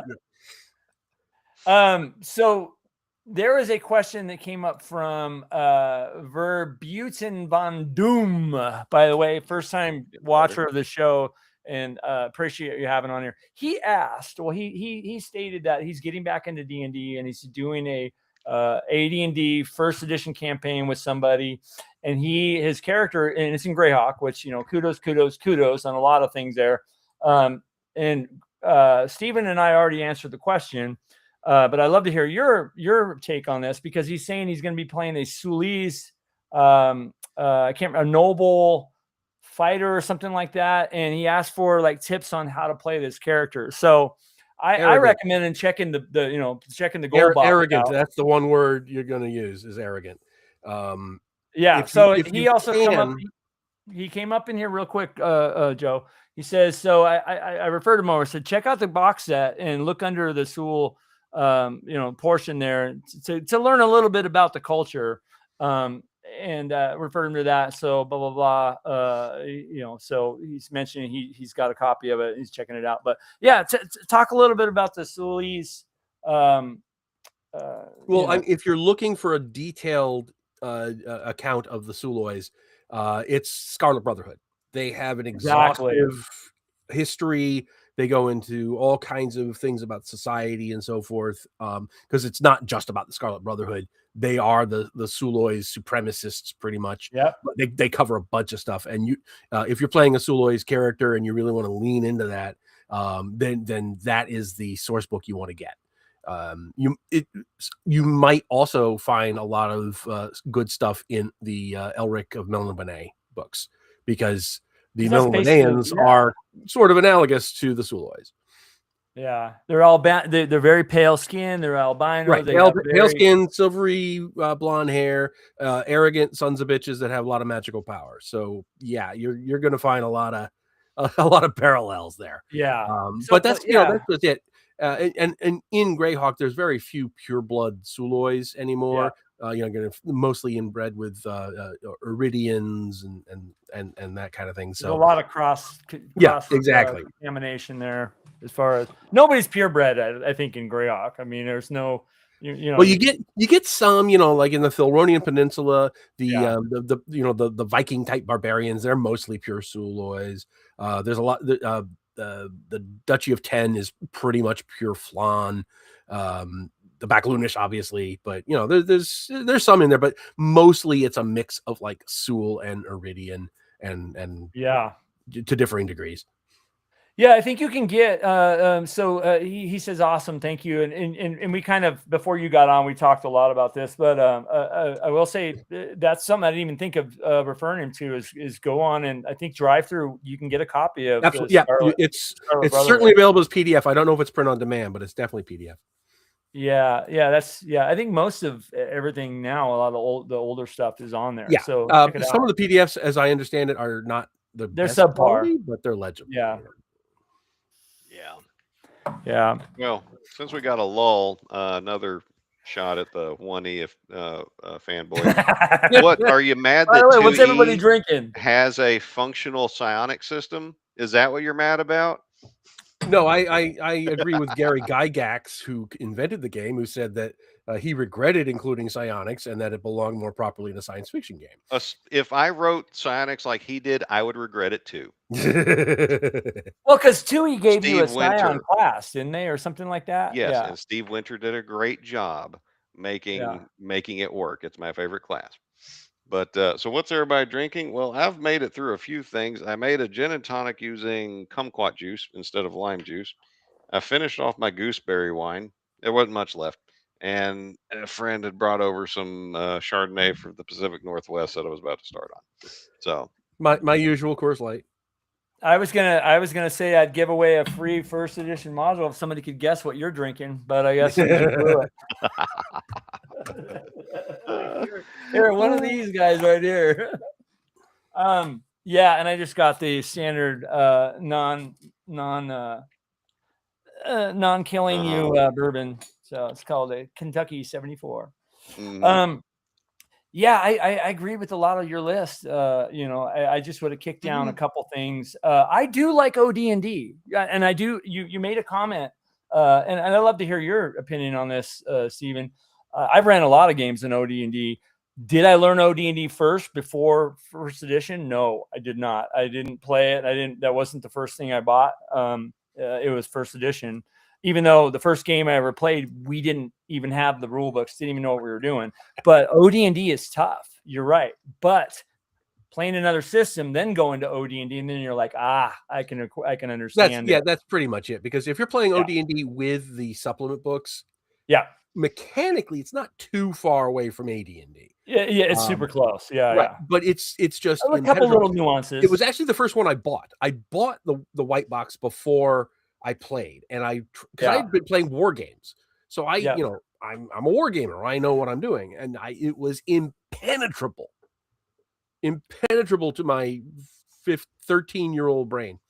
Yeah, but I bought Holmes Basic, and then it all it clicked, and because Holmes Basic is so well structured for teaching you how to play. Yeah. It's funny. I ran a game where you guys are going to hate me for this. I ran a game where one of the paladins rolled psionics in OD&D. That was tough to try to figure out. That was pretty tough because I play. I'll allow it if you make the roll. And he was a very kind of a low. I think I can't remember the word they use for your attack, whatever, or your psionic level, your psionic ability. I think is what they call it. And he had a very low, so he couldn't do a lot of things, but kind of opened him up for attacks, really more than anything. But that's just it. So the way 1E psionics is structured, it's only useful against other people with psionics. So it's a really bad system or something. It's Like fine. they should just left it out. It did. I- If something's going to be that clunky and unwieldy, just don't. Did you need the page Apparently, count dedicated to it? the Yeah. only reason it was included is because a bunch of guys drove to Gary's house and asked him to include it. That's the Really? story That's the story I behind it? heard.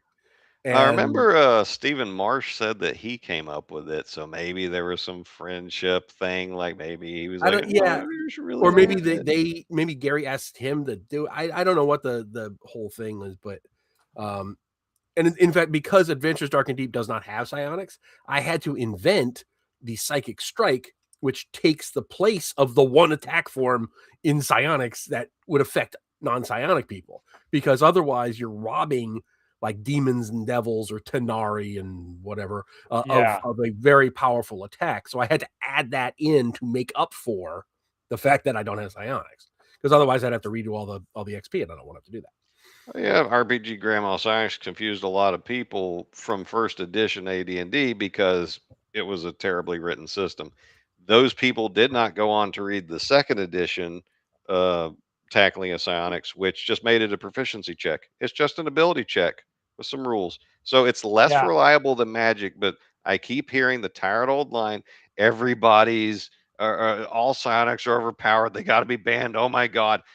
No psionic can replicate the power of a fireball, No, a see, third for me, level that spell. is not my issue with psionics. It's superfluous. Yeah. It's just you. Why do we need a parallel magic system? Even if it's less powered, I don't care about the power level. I just why do we need it? Why? Why do you need more than one dimension? Why do you need more plane of existence, Joe? Well, because I don't want to live in flatland. Okay, well, There I you don't want go. to just Same thing use with psionics. I don't want to just use I arcane wanted, magic. I had to slide that in there. I don't want to just live in. I don't want to The just high deal school, with divine the high magic. school literature. Why can't I be my own power source? Yeah. Why can't I be touched by some madness from beyond? Why can't I do that? You are. You In the say that game. like it's a what if. You know, hot take is that once the Far Realm got introduced to D&D, and how it can mutate everything, and yet humans can crossbreed with pretty much everything. We're originally from the Far Realm. Saying it. Wow. Put that in your pipe and smoke it. Somebody did say in here, what is it? Tommy LeBlanc. Yeah. Yeah, but how's your day going, Joe? You doing all right? I spent my whole day getting a lilac bush for my wife, and Ooh. then I spent the rest of my day doing videos. And Nice.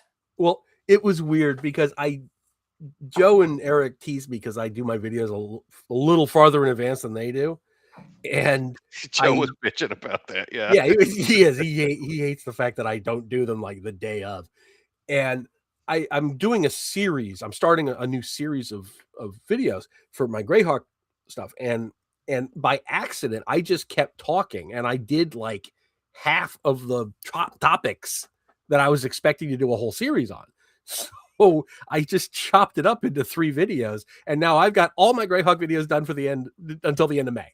what are you gonna do with that free time? My God. Make my my what do you call it, Starbase Nerdtron videos. Ooh, oh yeah. I did one last week. I actually resurrected the channel again.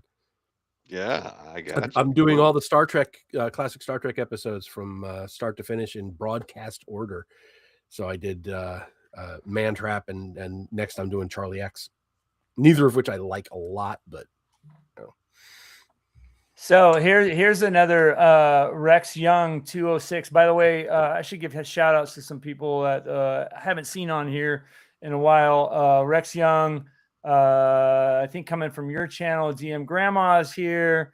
Rimstock, that's probably from you, Joe. But thank you guys for jumping on here. This is a Vault of Yesteryear. Yeah, a bunch of people on here. If I missed you, I'm sorry, but thanks for tuning in. Yeah. Yeah, so somebody talked about unarmed combat in first edition. I'm just gonna drop that in the chat right there, and I'll be right back. I'm gonna say it is as incongruous as psionics. It is just plopped in there without any context, and it's for no earthly reason. It's its own system, which is completely divorced from the other combat system. I just in Adventure Dark and Deep, I just made it a regular melee roll. And in fact, Angela, you're gonna like this. I actually used Boot Hill as my inspiration for how I handled unarmed combat, grappling and pummeling and stuff in Adventures Dark and Deep. That the inspiration for that was Boot Hill, the original Boot Hill. Wow. But no, you're not going to get any argument from me about 1E unarmed combat sucking. Yeah, I think it sucks, but I've used it, and if you use it over and over and over again, I think it kind of it irons out. I generally, as a DM, like I'm pretty raw with my AD&D, but if it's hey, I hit him inside of the head, I'll just put a D20 roll on there or something. That's exactly what I do. It's just it's a damage roll, and there's some, if the guy you're hitting is wearing a lot of armor, there's some negative modifiers, and just there's some damage. That's as it should be. Running the Rule Cyclopedia edition of Basic for some of the folks in the chat for the past several weeks. They have it in Zanzer's Dungeon written as roll an attack roll, D4 damage, done. Yeah, that's it. That's it. Much. None of one thing I do remember as being weird from 2E was like there was a special chart you had to roll on to see what you actually did in unarmed combat, and sometimes you might not do any damage, and you do a haymaker or rabbit punch or this. And I was like, what is this? Why is can't that I just criticism of 2E? I hear. Yes, it's true. It's true. Well, I mean, no edition's perfect except for Rule Cyclopedia. But it was a strange table. Why can't I just make an attack roll, do 1 damage plus strength modifier, and be done? Why do we have to complicate it? Well, because I want to grapple. Well, I don't want to be grappled. I want to grapple the basilisk. Yeah. Yep. I want to grapple the ochre jelly. What do I do? You know what, DMs? You can just say no. Your attack roll represents what you do. You can put whatever flavor text you want on it. It's going to have the effect of this much damage. That's what it's going to do. You can make the call. No one can stop you. Here's something for you, Joe. I like them both. So I don't think apparently, there's stories floating around, but I think it's just a case of parallel development. I know Straczynski got salty because he said he pitched a space station show, but they say it was already in development before then. So I think it's just parallel development, and both shows are amazing. Deep Space Nine is my favorite Trek ever, even better than Next Gen or the original series. That was a good one. And Babylon 5 is one of the best TV shows ever, period. And I'm not gonna choose between mommy and daddy. It's just... So here, if you were transported into the world of D&D and all fantasy games and had to make your perfect character as yourself, what would you choose? Race, class, multi-class if you want, etc. You want it, you got it. I know what Steven's answer is. Go ahead and give me that answer. So I'm going to give you 2 answers. One, when I actually did this in game, and one that I would have a preference. Psionic's my favorite class. I would like to do that. And I've got enough of a background in meditation, things like that. I think I would have a reasonable shot at it, given the right circumstances, and that it would actually work.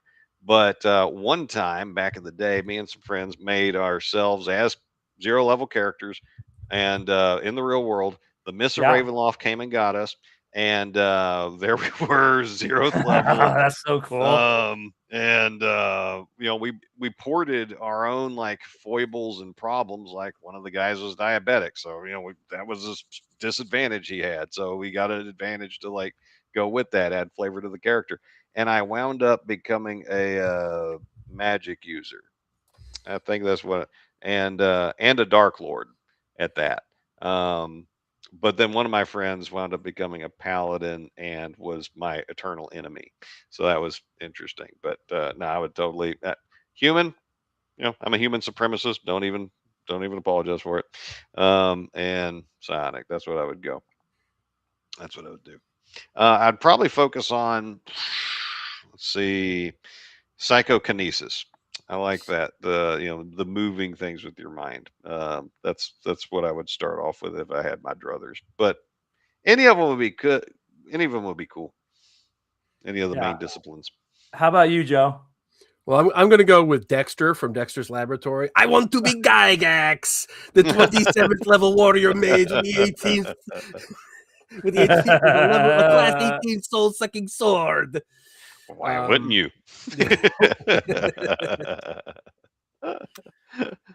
Well, my answer, I've said this on the show before. I'd be a human paladin. I'm lawful good in real life, so yeah. I think I'd stick with that. I don't know what god I would be tied to in Greyhawk though. I really like. I don't know which god I would be. Yeah. Oh, what god you would be? Well, see, a cool thing you could do is if you were a psionicist and so had like that kind of mental discipline, you go into the plane of limbo, and then you can forge your own demi-plane out of sheer will on it and make yourself your own little godling. No worshippers required. Yeah. John Miller Philosophy says, those are great comments, guys. John Miller Philosophy says, as much as I like to play AD&D Raw, the initiative rules twist my mind into the interdimensional wormhole. Yeah, it's funny. David Prada, do you guys ever see his write-up on doing initiative in AD&D? It was like a 27-page combat it's got tracker. the big flowchart thing. Yeah. I don't remember there was a flow chart, but there was 27 pages of. They did it on Endworld, and there was like this ginormous flow chart to go. Oh, okay. Maybe I haven't seen that, but I don't think that anybody plays AD&D Raw Initiative. I don't think it's possible because it contradicts itself. Yeah, it does, and then I don't think a lot of people realize this too. It's a D6. And it is side initiative. I think it's side initiative too. So, and a lot of factors come into it. But the way I play initiative, and I'm super anal about it in my campaign. I got a D10. I factor in casting. I factor in, and I've adopted something from your system, Joe. I'll tell you in a second. But you're using the weapon speed. I know what you're going to say. Well, no, weapon speed is that's. I'll tell you what I adopted, but yeah, I use weapon speed. I use to hit adjustments. I also use, obviously we all use surprise, but it's a D10 and then movements, weapon speed, and spell casting, and just add it, and it's individual initiative. But what I have incorporated, and I think is your for Adventures Dark and Deep, for some reason I always added a 5 weapon speed for a bow or anything thrown. I've thrown that out, and I've used a 0 now. Yeah. So does that make sense? You know what I'm talking about, right? Yeah, I know exactly. But what I do is it's just you roll a D10 to determine what segment you're going in, adjust for dexterity, add your weapon speed or your casting time and segments, and that's when you go and you just count, and it works like a dream. Everybody thinks, "Oh my God, he's using weapon speed." No, it's just another number on your sheet. It's no more onerous than having different weapon damage. It's just another number. And well, remember, some people can't handle THAC0, which is subtracting from 20. They can't handle it. So depending on if I've got, but when you're subtracting a negative number, then it gets weird. Well, if you subtract a negative, then it goes up. I'm being facetious. Yes. I know, but if I've got the right players who are like actually know the rules and are interested in following them and want to get into it, I would totally do all the weapon speed, this, that, and the other. But if I don't have those people, side initiative, D6, who goes first? I do side initiative for the monsters. I just all the monsters go at the same time. Just because it's, I'm not going to roll for 10 orcs. That's just not going to happen. Smart. Yeah, it's my current group, my Greyhawk campaign, Hamlet Dark, that I run every Wednesday. They're all good. Number More crunchers. Hamlet. Yay. What's that? More Hamlet. No, they're not. Why are you doing Hamlet? Yeah. For the love of God. Why aren't you in the bone marches? Well, they started in Hamlet. I think they're now on the Wild Coast in Palmares right now. But it's moved quite a bit. But yeah, I love it. But these are all number crunchers, and they love adding the, you know what I mean? So What do you are you doing any of the Three Orcs stuff? The fire hose that Three No, Orcs not at all. is doing for Hamlet? No. I ran it out of Village of Hamlet. Started with TO, matter of fact. There you go. T0, your module. And that brought them to Hamlet for a reason. And then all things happened there. Yeah, you need to, when you get some time, check out my blog, Mr. Greyhawk. Mr. Greyhawk. Yeah. But anyways, go ahead. No, I was just gonna say I just wasn't sure if you were using any of the, because there's so much of the Three Orcs Hamlet material and Nulb and everything. It's I have enough. Yes. I have enough. It's in T1. You know what I mean? Yeah, I flesh it out the way I want to. I get people are adding to, and Hamlet and Verbabank in that area is really getting flooded with stuff. Like, to me, it's information overload. exactly. That is exactly. But some people like it, and I'm not trying to knock people. I'm just saying, for me, it's not. I'm a very low prep DM. Boom. I just need to know what's happening in the area, what the NPCs' names are, what their motivations are, the factions that are in the area, and the rest of the players will tell the story. You know what I mean? And it's funny because I was actually planning on doing some more stuff around the Temple of Elemental Evil, and then 3 or 4 people just started publishing mountains of material. I'm like, I'm out. I'll do something else. Well, it was a starting point for a lot of things. So, obviously it's, and I'll say this too. It's, when you think of Greyhawk, you think of, I bet you the most, the most, not information, but I guess people's knowledge surrounds that province. Well, so many people started with the So I think it's a natural, like, think of the Shieldlands. What do people know about that? Not a lot of people know about the Shieldlands, or I was going to do one that, when you're done with the Temple of Elemental Evil, it would be a bridge to Lost Caverns of Solchkoth. I remember you talking about that. No slave lords. It would take you from straight from there to there. Elemental Evil to Solchkoth. Yeah. It would be. There's a connection there, though. There's a connection. There's a lot of connections. There's a huge connection there. Yeah. So, but that's on indefinite hold until people stop doing Temple of Elemental Evil stuff, because I don't want to get lost in the flood of noise. Honestly. Yeah. There's a lot of, wow, man. There's the comments went crazy. Cody KNR is here. You say everybody's saying hello, hi. I want to go to a comment that somebody said when I said Paladin. Dragon Magazine did a brilliant article called "The Plethora of Paladins." I've talked about. Yes, I remember that one. Yeah. I've talked about this rim stock so many times on the show, because I will tell you that issue, and I just so happen to have it right here, is one of my favorite issues in Dragon. This is issue number 106. It does have that article, "The Plethora of Paladins." I pronounced it correctly, guys. The plethora, right? Or the plethora? No. Anyways, that article's in here. I love it. And it does have the different types of paladins for every different right. Just and I'll tell you guys what, in my campaign there was a lawful neutral paladin. We used it out of this. So fun stuff. If one thing I love about AD&D is, pull some of the cool stuff out of Dragon Magazine in there. Yeah, that's what I love about it. So but anyways, so that's that article that he brought up. I just wanted to bring it up. And I honestly don't see the point of having 9 different paladin classes. That's, having one that's completely oppositional to the lawful good paladin. I did that with the Blackguard. I can see having that, the anti-paladin. Yeah. They did that anti-paladin, I think it was in 29 of Dragon. Something like that. Yeah, it was done a couple times, I think. Yeah, and, I can see that because it's archetypical. But having 9 of them, that's what the Cavalier is. You know, if you want a lawful neutral paladin, you play a cavalier, and you don't have spells. Okay, Call it a day. Ta-da! Well, Exactly. they're a little OP too, because if you like, for instance, the Lion, which I know the most of because I did have a player that was running one, and matter of fact, this is the third that I've had over 40 years of DMing.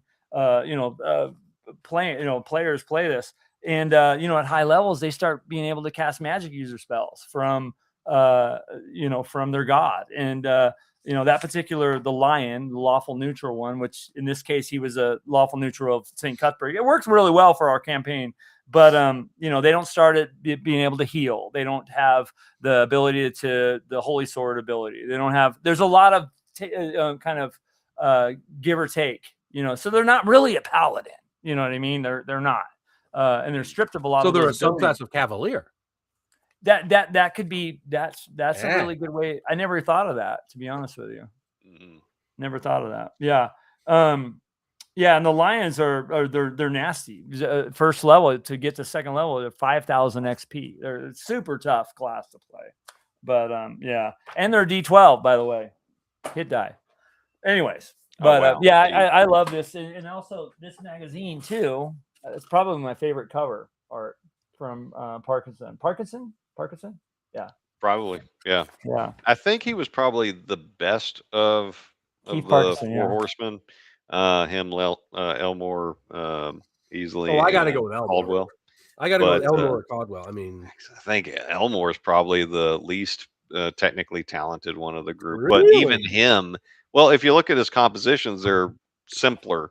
There's not as detailed. They're not as complex. Now he would whip any one of us even today when he's like old and doesn't care anymore. He's still like it. This is like who's the tallest giant is what we're talking about at this point. I loved Elmer's work. He was And then I would say like Caldwell and Easley are tied, though Easley could really make some bad stuff. Like the cover of Thieves Challenge 2 was an Easley, and it's terrible. And there's this dragon off in the back doing this. There's no dragon in the module, and I know they've just recycled the art they already had for a bunch of their more generic stuff, but it was not a good composition. Which one did the covers for Dragonlance? Elmore. That's where I get my love of Elmore, was from. No, he's great. But if you look at Parkinson, his level of detail is, I think, the most superior of the four. Though all of them are great. Don't get me wrong. And it's funny, I forget which one it was, but several years ago, I went to one of their websites because I was thinking about commissioning a piece, and on there, there's like a little disclaimer says, "I like painting pretty women who have large breasts and are scantily clad. If you don't like that, go somewhere else." That could be any one of them, dude. I know. I don't remember which one it was, but it was like literally this.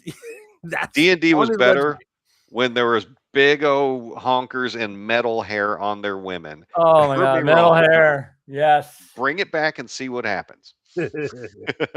Proud little thief. That's what I have hanging up here. And I think now Elmore, or not Elmore, but Larry Elmore. At this point, he's retired and just paints what he wants to. So if he'll take a commission, he's going to give you the FU price of like, 10 grand. Yeah, I'll do it for 10 grand, maybe. And if you pay his price, then he'll do it. But Caldwell might still be hireable because he's still active and manages his site, and I just love his stuff. Yeah. You guys were pretty big. You know, one thing you talked about, you talked about Dragonlance. I never got into Dragonlance. I read the novels, the first 3 or 4. I never got into any, and I never read beyond that.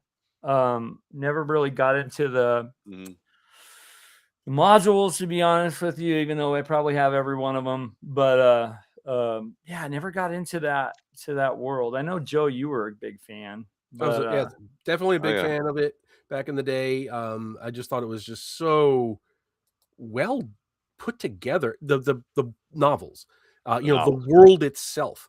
The modules were very problematic because of the obvious, what happens if Raceland dies in DL2? Yeah. You need him in DL3. So he's coming back, and that. In fact, I did an interview with him not too long ago, and he acknowledged that was the problem. Because they were blazing the trail. They'd never done this before, so they didn't really have answers to that kind of question. And I can be very forgiving because that was brand new stuff. But I tell you what, the first edition AD&D hardcore or hardback Dragonlance Adventure book. That thing is an awesome setting book, and the unique classes for Kryn, the unique races for Kryn. Yeah. I would run a game with in that with the today. magic users with the different moons. Nice. And the colors. That was so very, very well done. That's I don't understand. I don't understand why they never made a movie about that. They did. Well, I mean, the first that one that was like the first animated movie. I loved that animated movie. No, it was good. I did. Why did they not make a live action movie? Ridiculous. The voice cast on that. I loved that voice cast. Who played who were some of them? I remember their Kiefer Sutherland. Kiefer Sutherland. Kiefer Sutherland. He played Raceland. Yes. I mean, we could stop there, but no, the list goes on. And it's a ton of them. And my wife is summoning me. I have to go. So don't trip on it. Don't. Oh, hello. This is my wife. Hi, wife. Say hi to Joe. Say hi to Angelo and everybody else. This is the beauty of it. And all the 3 million people is watching right now. Yes. The 3 million people watching you see your purple hair now. That's very nice. I'll put on my Kauai face for Hawaii. Yeah, there you go. We've been to Hawaii. It's all good. Yeah. Okay. Well, this pretty woman we might is summoning. We might have to pull a short out of this one, old Steven. Gentlemen, it's been a pleasure. Oh, Good man, thanks for Joe. coming on. I'm probably going to go too because it's been a long, long day. All right, you guys. Yeah, I'll stay on for a couple minutes here and close up. But yeah, thank you guys so much for jumping on. That's what this is. The Saturday night hangout. As a real quick before you guys all jump off, as you know, we are streaming from Stephen Clement's channel here. If you're not a member of his channel, go on there. Check out some of his cool shit on there. Check out both of their channels. Sub to both. If you're watching this on mine, do both of them. Like, subscribe, do the whole bit. Folks on Rumble, go check them out on YouTube. They're worth Google spying on you. Believe me. The DM and Friends, Stephen Clements, and Greyhawk Grognard. You can't miss us on YouTube. So come on, Joe. Yeah, Gun do that. show. The one thing I will show though is my shirt. Look at that. For those who know, it was only bad for one attendee. Just one. Everybody else had a great time. I love that movie. My God, I love that movie. Christopher Lee was so good in that. I gotta go. Quit dragging me back in. All right. I have one final question for you, Steven. Yeah. And I'm just joking. Take care, man. I'll talk with you later. In the chat. It was great talking to you, even the ones I argued with. Nice. Bye. And Greyhawk Grognard, you guys be sure to. We were talking Greyhawk tonight, and I will say this, and I'm gonna make you blush, my friend, but he is one of the biggest. If you want us to talk about knowledge in the world of Greyhawk, go to his channel, guys. Check out all of his freaking videos. He goes into deep dives into all kinds of cool areas or things, situations, timelines, deep dives into all kinds of just avenues within Greyhawk. Go and check his stuff out. Thank you. I'll tell you what, he is in the top 3. And I won't name the other 2, but he's in the top 3. If I ever have a Greyhawk question, I ask this individual right here. So, thank you so much. Yeah. And Fracking Cylon, before I leave, I'm guessing the question mark is what my shirt is. It's there's a movie called The Wicker Man. Look it up. And with that, I shall take my leave. Have a great night. All right, man. Take care of yourself. Have a good one, dude. You too. All right. Very fun. Very fun. Yep. He says here's you say Greyhawk Grognard is my spirit's animal. I love it. Yes. Very cool, guys. Thanks for those 2 dudes are they're definite friends, and we have a lot of good times. Stephen Clements, if you go to his channel, if you've ever seen some of he's an intellectual and does some really great deep dives on modules. Also does some really cool movie reviews and read. He's got a whole. Well, let me show you real quick. You guys all can still hear me, right?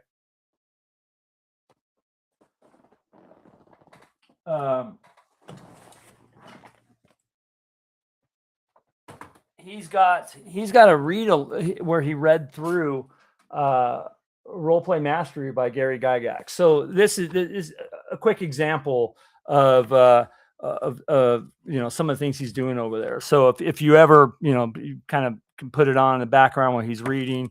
Me and him are actually going to go through chapter to chapter real soon here and reference his readings and go through this book, which I think is great. I mean, there's some. It was written a while ago, okay. So there's some really great stuff in there as far as for role play mastery for DMs and players. So he did a whole series on that. So you guys should go check that out. Audio is loud and clear. Good. Thank you guys so much. Yeah, and I'm gonna stay on for a little longer and just probably babble. I'm sure it's still streaming on their channels, even though they left. That's how Restream works. But yeah, check out his stuff. And then, obviously Greyhawk Grognard, he's been around for a long time and he's one of the authorities, I would call it. That was the word I was looking for, was authority on, in the world of Greyhawk, and very old school, very, he gets into he's written some stuff for 5e and kind of converting stuff into some of the newer, NSR, if you want to call it that. But really his roots are, the gold box and the folio, kind of like mine. So we're definitely lovers of that world. So let me go to some of the comments here. For Buten von Doom. Thank you for hospitality, kind Sir Angelo. Yeah, you come back, man. I do live streams. God, I do them 3 times a week now. And I'll tell you guys who some of the guests are coming this next week. I'll tell you guys now. How's that? I was hoping to do a show on Monday. I have to work at the fire department, a shift that night. So I'm not going to do a May the 4th, which I was hoping to, because that is, obviously that's, May the 4th, Star Wars. And I'm a huge Star Wars fan. So I was hoping to do a show, but I got to do that. So I'm not going to do one this Monday, but Thursday I'll be back. And gonna be doing I have Jim, and I'm gonna mess his last name up, but Jim Wampler, is that how you say it? Those of you guys that know who he is, he's a really cool dude. And I know he pronounces it a little different. I just always call him Jim. But he's gonna be coming on, and we're gonna be talking some of the old days in D&D. So that'll be a fun show on this coming Thursday. And then we're going to do a live stream next Saturday. And exactly after Tenkar Tavern's Gamers Health show, I'm going to start it right after that. I do a lot of stuff with Tenkar. He's another friend, and we do collabs together, and we're always, anyways, he's a good dude. A lot of you guys know him, and I'm sure a lot of you guys are subscribed to his channel. He loves BX. I love AD&D. We do collabs, and they come together on that. But Mondays they come out. Matter of fact, this Monday is one where we're talking about more pressure in the dungeon crawl. So stay tuned to that. I think it has to do with this one's about reaction, using reaction to add pressure. So anyway, so after his Gamers Health, we're going to end that and start my live stream, and he's going to jump on, and we're going to have another hangout session, because the Saturday hangout sessions like this is more just to really, I would say that let me just go there really quick. Is I want a gaming community, right? I love the gaming community, and I want this to be us, and so it's the DM and friends, realistically, anybody, if you want to come on, you're welcome to come on Saturday night and shoot it with us, you know. But next week, yeah, will be Eric Tenkar. And so, yeah, it's kind of a that open forum show that we're doing live stream. But yeah, so he'll be on there. We're going to talk about some BX. We're going to talk about some AD&D. You know, he's got roots in that. Yeah, Blair is exactly right. Blair says more interactive with your community and channel subscribers. Yeah, it is as much as I am not able to keep up with you guys on the chat because I squirrel. I'll look over here and I look over. I'm seeing my cat over here. Look, there's my cat on the table. There he is with his little red. You know, so I look around and you know I miss you guys in the chat. So I try to. But anyways, that's what Saturday's for. But anyway, so and then the following Monday, yeah. So thank you guys for being here. I love it. I really love it. I really love it. And as you guys know, and I've said this many times before, I owe you guys my life. I really, really do. And that is a real statement coming from me, because if you guys knew where I was a year ago, yeah. And that's why I started this channel. I feel like the gaming community kind of huddled around me. My friends in it, Stephen Clements being one of them, and pulled me out of this darkness that I had going on. And so I owe the community. I owe the community my life, and it's a debt that I feel like I have. It is an absolute debt.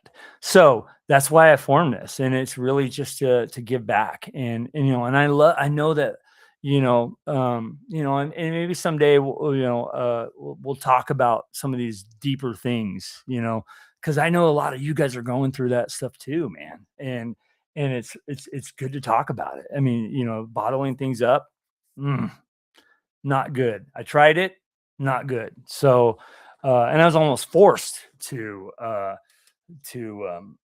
by people that just freaking flooded around me and to get me out of that funk. And yeah. So anyways, that's really why I started this channel. It was just to you know, to give back in some sort of way. And it just coincides with the fact that I love first edition D&D. Love it. Love it. You guys know, if those of you guys have been on this for this journey with me since, and I see your question, it was October. I've been thinking about it for 2 years, and I finally took the plunge in October. And, yeah, that was pretty, you know, yeah, so that's it in a nutshell, man. That's yeah. So thank you guys so much for being here. I squirreled, didn't I? Yeah. Yeah. Blair says, and I've actually talked about this. Blair Blur 4566, which she is awesome, guys. I'll tell you a little bit more about her, you know, in a minute. But she's I've heard this a couple times. I think we should do a mental health episode and really talk about, you know, the struggles people have and they get through, and you do it, you know, through community. You know, it's tough to do it to yourself. I mean, I don't know a lot of people that have returned from the darkness, you know, with only themselves. I mean, it's a tough thing to do. You know, sometimes it's, yeah, but, yeah. So anyways, so next week, so anyways, thank you guys again. Yeah, so after Jim on Thursday and Tenkar will be on Saturday. I don't remember what Monday is. I could probably pull it up on the screen here. But Bill Barsh will be coming on, Paysender Games. I love that dude. Super cool guy. And I'm gonna, you know, he's a BX dude, and he's a super cool dude. But yeah, we're gonna get him on here, and and talk some. I want to talk to him about the Venger modules, and I know he's got another Kickstarter it's coming up. He's going to be talking about too, but I want to grill him on some of his, because I love the D&D cartoon, back in the 80s, the kids and Dungeon Master and Venger, and so he wrote a couple modules that continued that path, and I want to talk to him about that. I'll pull up my copies of them, and we'll talk about him and his inspiration for that. Yeah, Bill Barsh is a super cool dude. Like I think number one, he's a gamer and loves the gaming community too. And he also, he's a veteran too. And I love talking to him about some of those aspects in his life. I don't know if we'll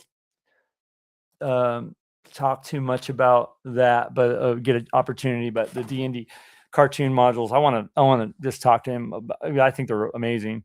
So, Bill Barsh is going to be then, and then we'll have another hangout. Like I said, I don't remember what Monday is, but. And then after that, working on getting that following Monday. I think let me see what the date is on that. The 11th. I haven't got a confirmation yet. He did say he would come on, but we're trying to figure out the date. But I'm going to get Jay Scott on here, and another authority of Greyhawk. You guys know, those of you guys that Lord Gasumba. So he's going to be coming on here. We're going to chat, and I'm going to pick his Greyhawk brain. So,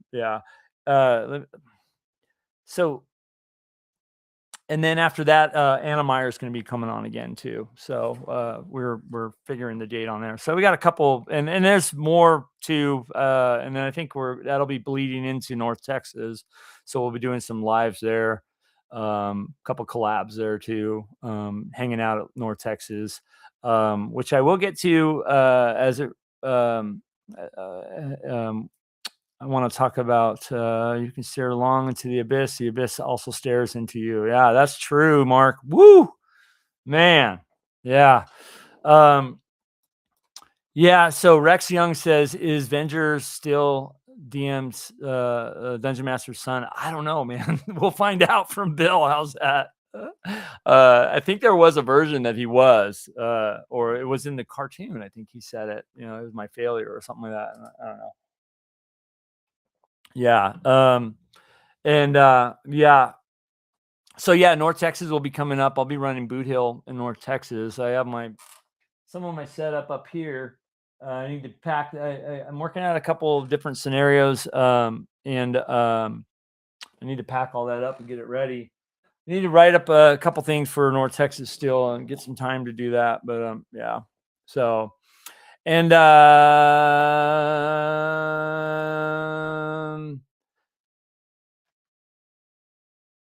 me see what we got here.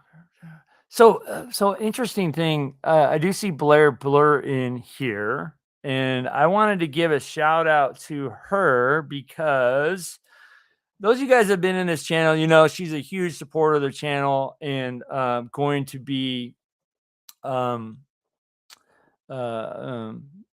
not mistaken, Blair, you've never played D&D, or you have? Why don't you tell me in the chat?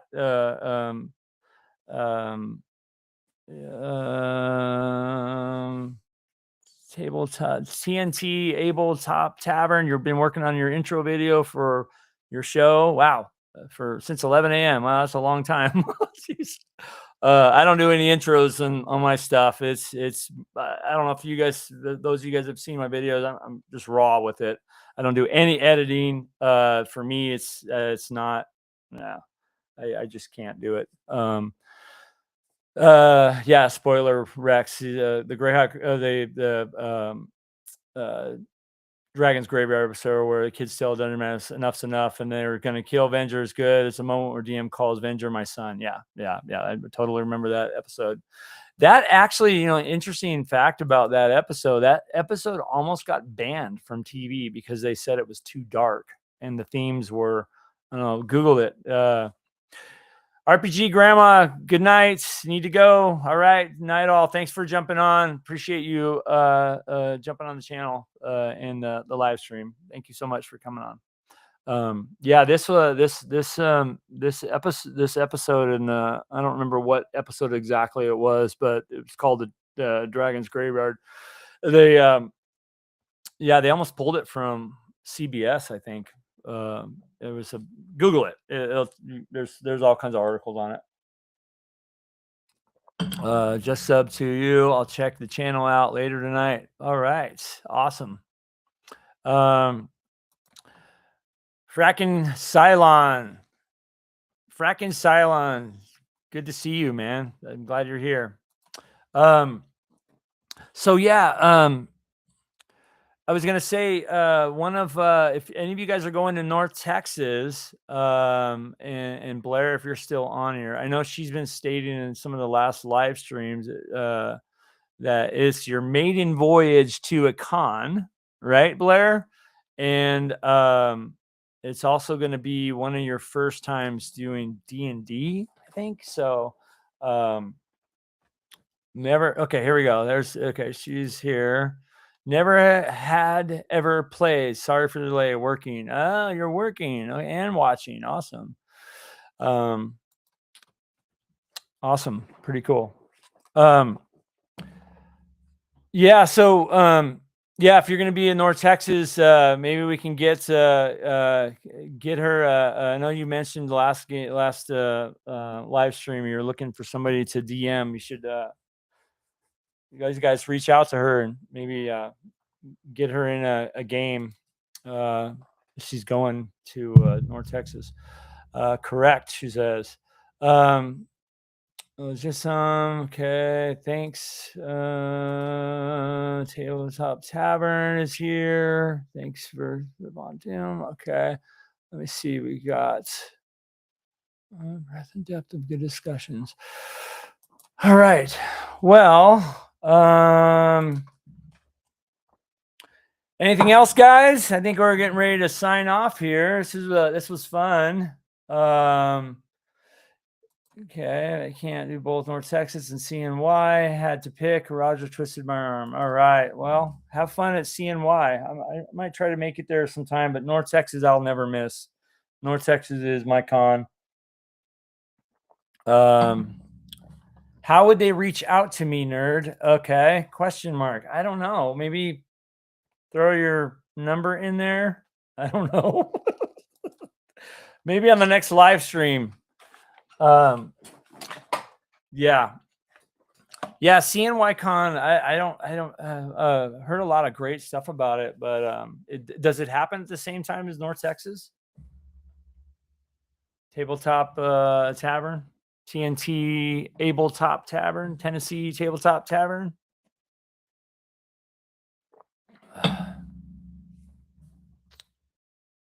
Yeah, I don't know much about it. So, all right. Well, you guys, thank you so much. I'm gonna probably sign off here, and thank you guys. Another kind of shameless plug.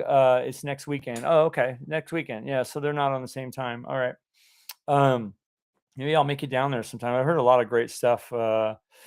Yes, I know that's you, Death Angel Shadow. I know you are also Tabletop Tavern. Yeah. I was gonna say kind of a shameless plug. I've been in the response to this series of videos, I've been calling it the Weird Gear Chronicles. I'm doing a series of how to use weird gear to maybe new schoolers, how we used stuff in the old school. See you later, man. Thanks for jumping on. Okay. Check out some of the latest the playlist called the Weird Gear Chronicles. I just did one today on iron spikes and hammers. Last week was the 10-foot pole. And I really been appreciating all the comments and back and forth on it. So yeah, check it out. And then Monday I got a collab with collaborate video with Tenkar on reaction rules and how that applies pressure. So check those videos out. He does a really good job on the BX side, and I'm taking it from the AD&D side. So yeah, I'm getting a lot of what's interesting too. I'm getting a lot of the hopes for these videos are, that's that you'll find ways of applying pressure. For me, I'll just say, for me, as I'm a raw AD&D dungeon master, and I love applying tension and different pressure in the game, right? Because I mean, just figure out. I feel like if the players just have a walk in the park, it's kind of a boring, hack and slash from room to room to room to room. First thing you do is roll initiative. Well, if you add reaction to that, maybe it's not combat initiative all the time, right? Or if there's a resource, hey, see you later, Matt Nerdy. Maybe if you have resources that are being drained, that's a form of pressure. Time, wandering monsters. I think these are things that are lacking in some other systems, right? I don't need to point fingers at any of them, but I think they're kind of lacking. So that's where I'm kind of double downing on, because I really like adding that to my game, and I've been doing it for years. So but the responses from that is, wow, I'm going to try that, or I'm going to try that, I'm going to try this, or whatever. And it's been super fun. Like, I love answering questions for stuff like that. So yeah, been really cool. So yeah, check them out. Yeah, everybody's responding. There you go, Blair. She said, how do I get a hold of it? There you go. There's your answers from people. Any advice on how to best learn how to become a better DM? Rex Young. That is a great question. So if you're a subscriber to my channel, what I suggest you do, I have a playlist on there that is called How to Be a Better Dungeon Master. And I go through various pieces of advice, how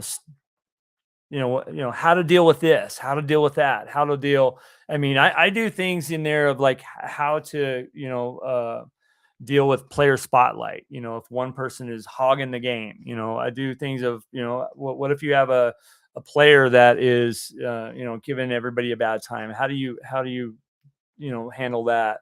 Depending on what system, I focus on AD&D, but if you're playing, even if you're playing 5e or OD&D or BX, all these procedures all work in role playing. So it's kind of system agnostic. These, even though I focus on AD&D, you can take bits and pieces. So go on there, Rex Young, and check out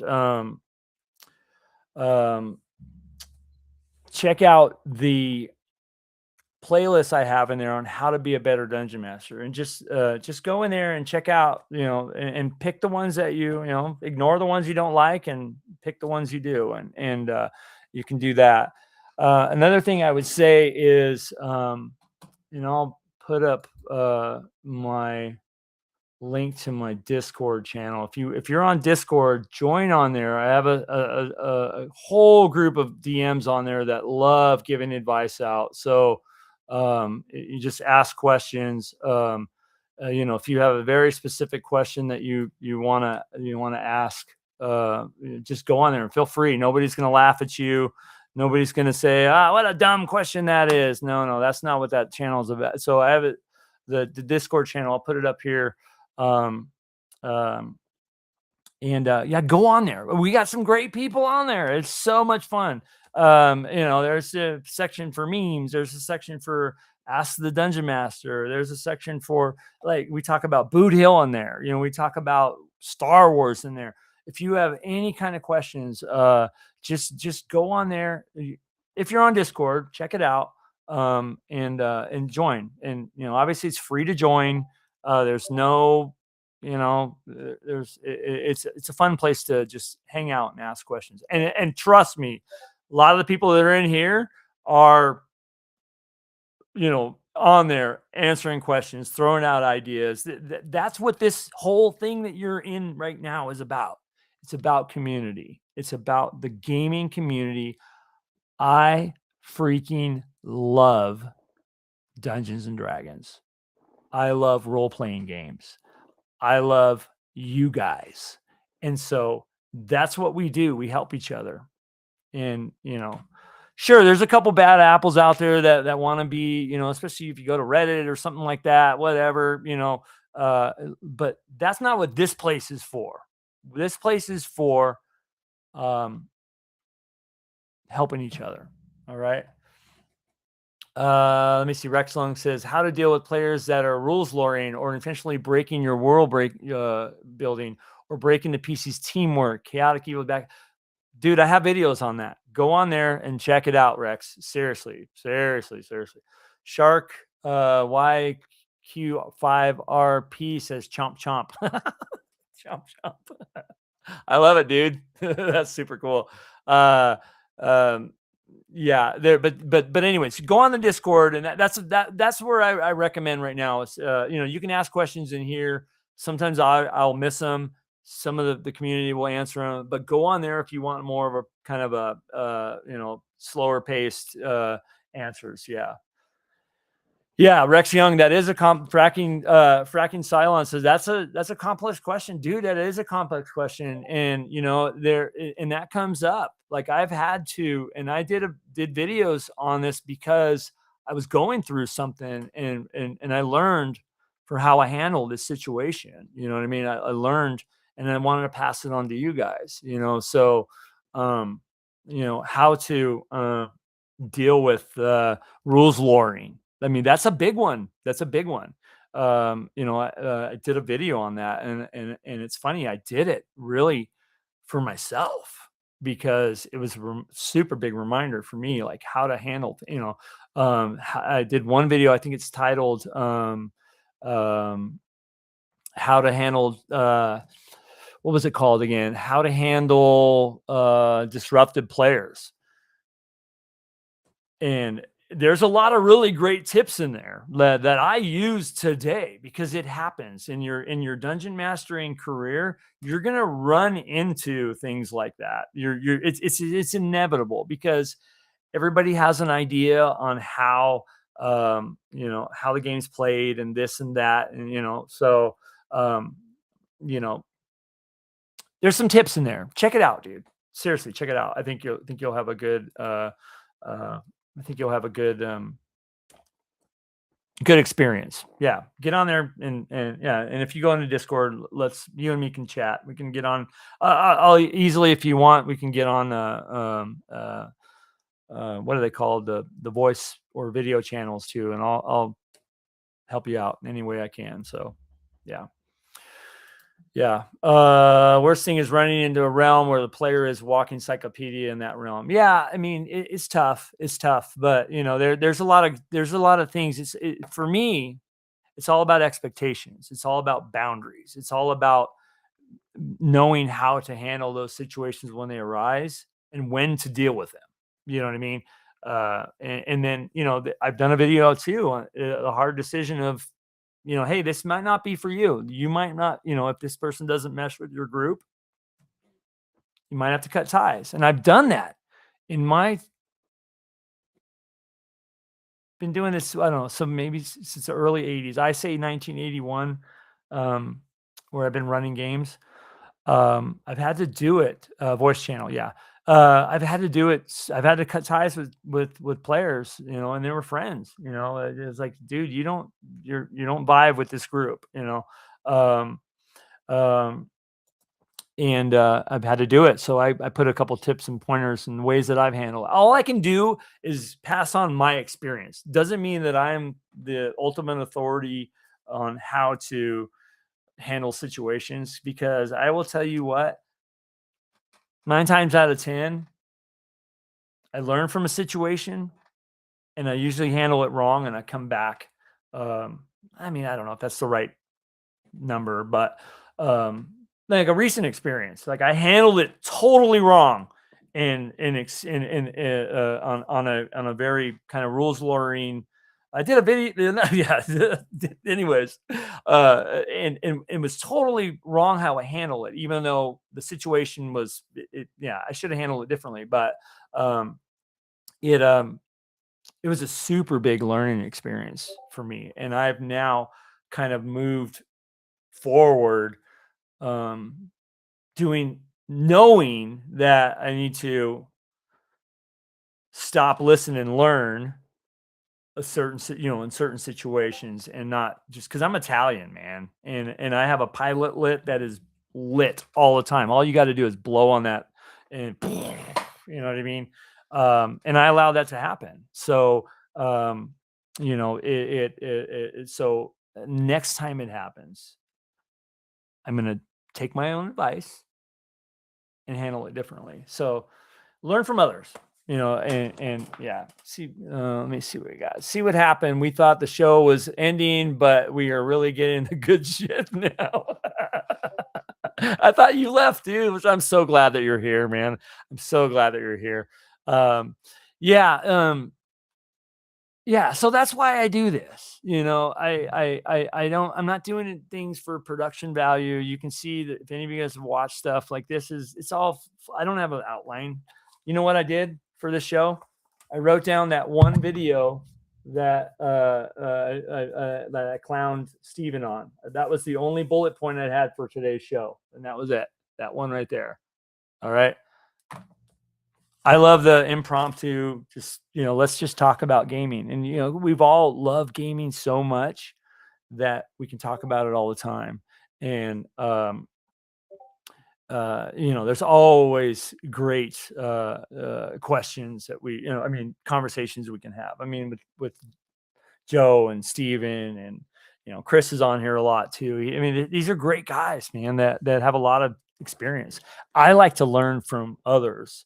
That's why I think I always ask, like, what's your DMing style, and what, how would you handle this situation? What did you think about this? And I love that.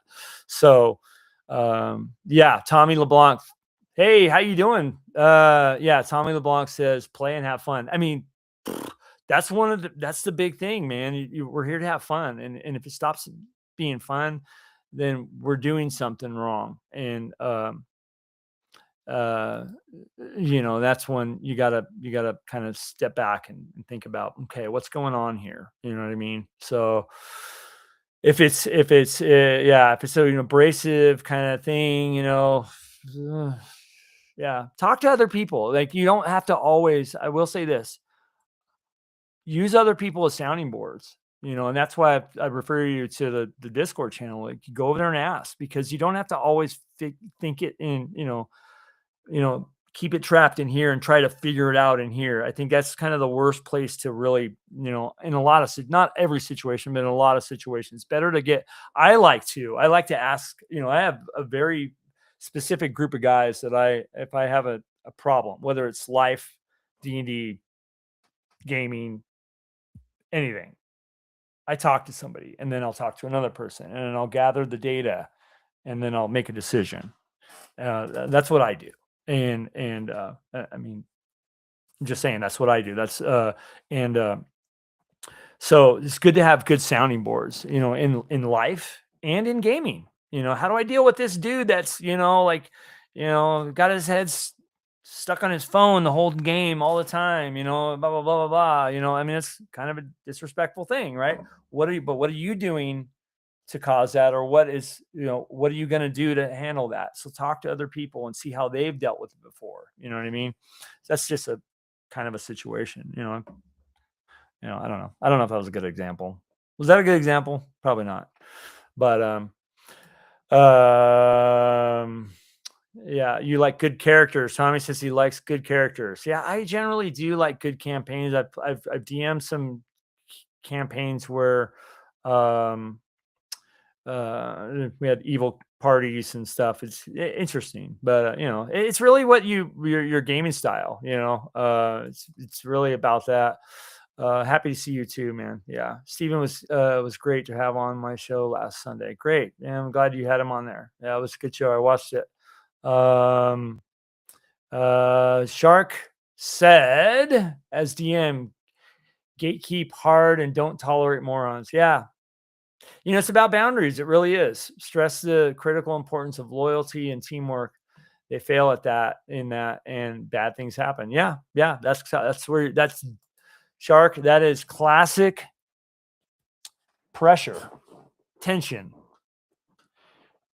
consequences. I'm a firm believer in my games are all about that. It doesn't mean that I'm a hard DM, but your world that you're running in can't be stagnant. It has to be able to react to different choices and decisions. And I am a firm believer in that. I talk about it quite a bit. Here we do, on the live streams and on long form videos.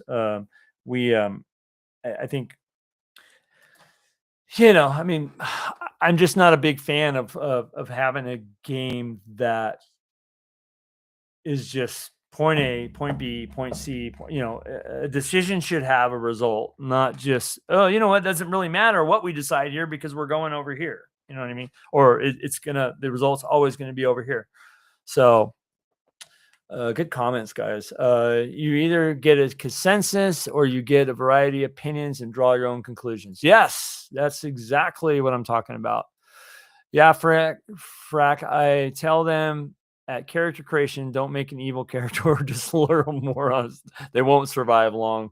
Yeah, in my current campaign, and I don't know, some of you guys might know this, some of you might not, but I run a Greyhawk campaign every Wednesday night. We have a really awesome group. I think we have 6, 7, and we're bringing on another player. So I think 7 players. We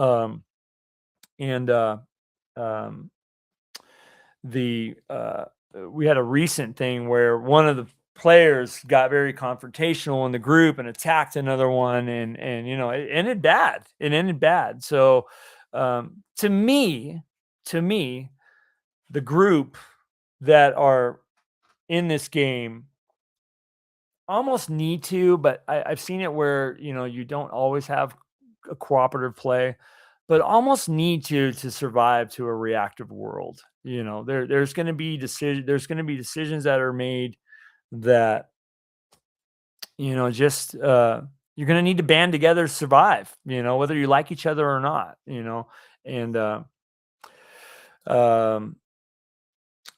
yeah. So I see a question here from Tommy LeBlanc. Are you asking how to start a game first time with players? Wow. How to start a game first time with players? Well, the first thing that I would say is come up with your world. Come up with your world. Some of you guys in the chat can probably answer this too. Sorry, let me get a drink. I've been talking a lot.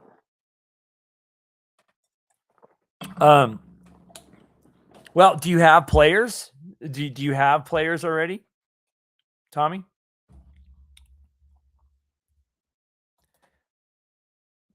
And Mark the Shark says, in games I run one requirement I have of many players, and that is that their alignment is somewhat good. Okay, yeah, because my daughter hates because she prefers chaotic neutral. Chaotic neutral. Conan, talk to people. Excellent advice. Yeah. J. Paul Hendricks, I've seen you before, man. Thanks for being on, dude. Yeah, thank you so much. Appreciate it, dude. Let me put you up here. Talk to people. That's the key, man. Talk to people. Talk to people. Talk to people. Get other people's opinions, because one thing about the gaming community, guys, I hope you guys can hear me. I'm talking a little lower. Is that there's a lot of experience in there, and everybody's got a different experience. So learn from it. Learn from everybody's experience, because if you are narrow-minded to where you don't want to learn from other experience, you're only learning for your own. And that's kind of narrow. You know what I mean? There's so much more out there. Open yourself to other people's experiences and how they do things. That's how I've kind of designed and taken a little bit from that's even talked about tonight. There's a thing in Adventures Dark and Deep that I took from Joe. Take from over here, take from over there. You don't always have to figure it out yourself. You know what I mean? Let me see. Talk to Pete. Okay. Fracking Cylon says, Tommy, another big question with a lot of answers. Find something you would enjoy running and present the idea to your great advice, Fracking Cylon. Yes. Find something that you would you enjoy running and present the idea to your players and just go for it. Exactly. You're not going to fail. You're not going to fail. You're going to have a good time. I know you are. Yeah, it's one thing that I've talked a little bit about this, and I want to really double click on it. Old school games, right? And I'm just going to talk old school because right now, get out of the mindset that you're a storyteller. Get into the mindset that you're a referee in the world. Okay. That's kind of my thought on this. Let the players tell the story. Provide a setting, provide a situation, and let them run with it.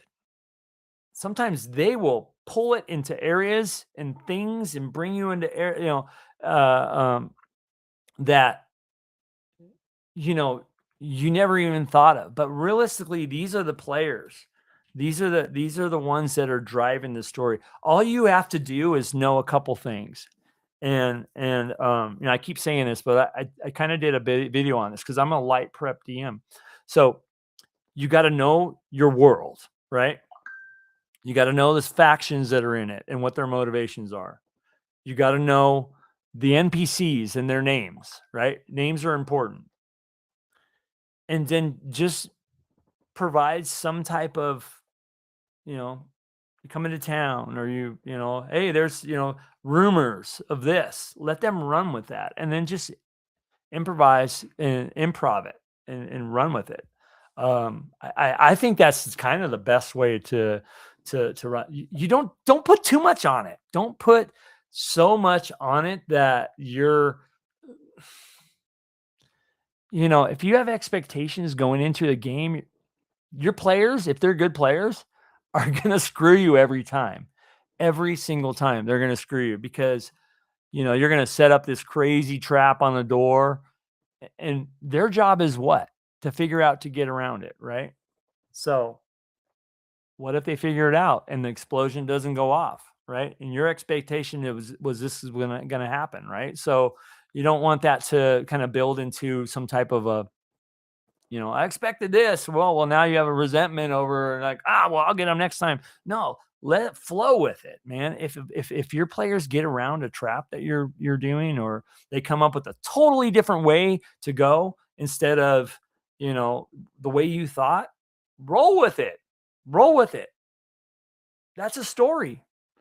And now they're telling the story.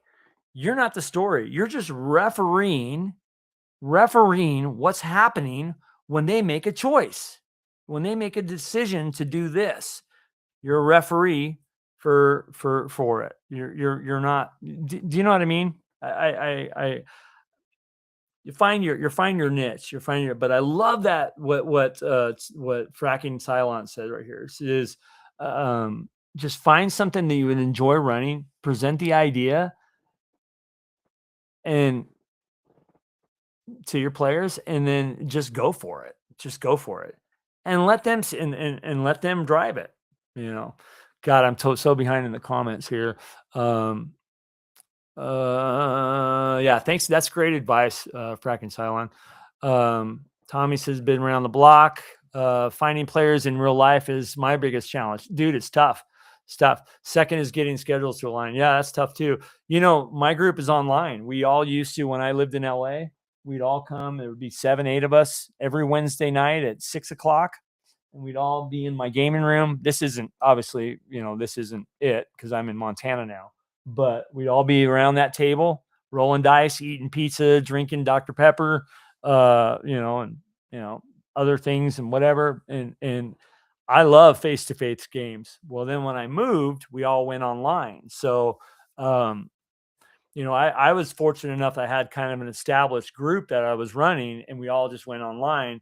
I hate running games online. I really do, but it is what it is. You know what I mean?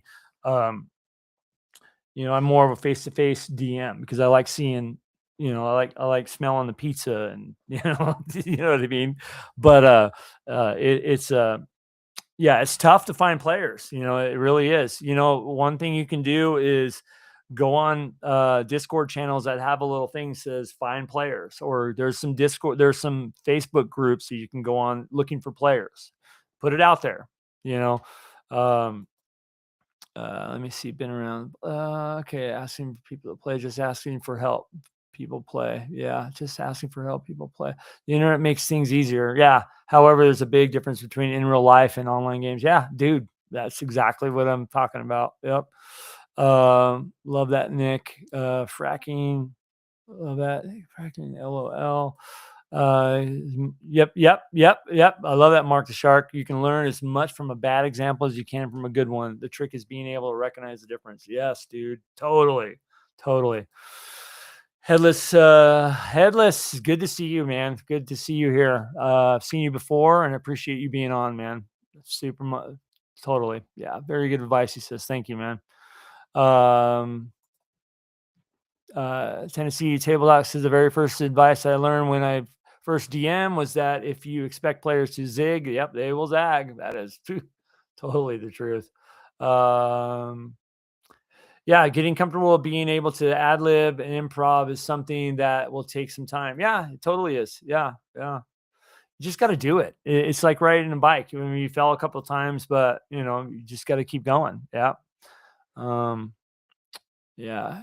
Minimal prep and tons of improv is really fun. Dude, yes. I am a self-proclaimed light prep DM. And I kind of gave you guys what I do. I start with the world. It's an easy world to do it in because it's Greyhawk. It's already got a lot of lore. Doesn't mean I use all of it, but I'll pick an area. I need to know what the factions are doing around there. I need to know what the NPCs' names are and what their motivations are. No motivations, and a timeline, and a situation, and then run with it. Dude, my current group have, they're. I would say that they have 9 times out of 10 went another direction that I've ever even thought they would go. And it's fun. It's fun because as a DM, let me tell you guys this. And yeah, I can talk. I we were supposed to end. So as a DM, I want to have as much fun as you guys are, the players. I have as much fun. Like every night when we're done, in our session, I'm like, dude, that was a lot of fun. Everybody says, yeah, that was a lot of fun. Or they say, no, you're that was a horrible time, but I love running games, refereeing games. That's like one of the, that's like, seriously, that's DM should have as much fun too. And yeah, so practice makes perfect. God, look at these great comments. Being able to adjust on the fly.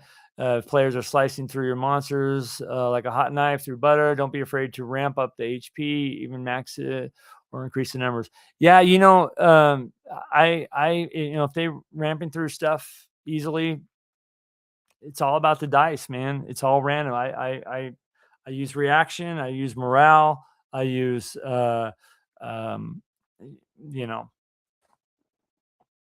all that stuff. So really, when you add reaction to things, it really changes the dynamic of a fight. It really does, because I think one big kind of thing that really makes D&D monotonous, or can, is you open a door, you see goblins, you roll for initiative, right?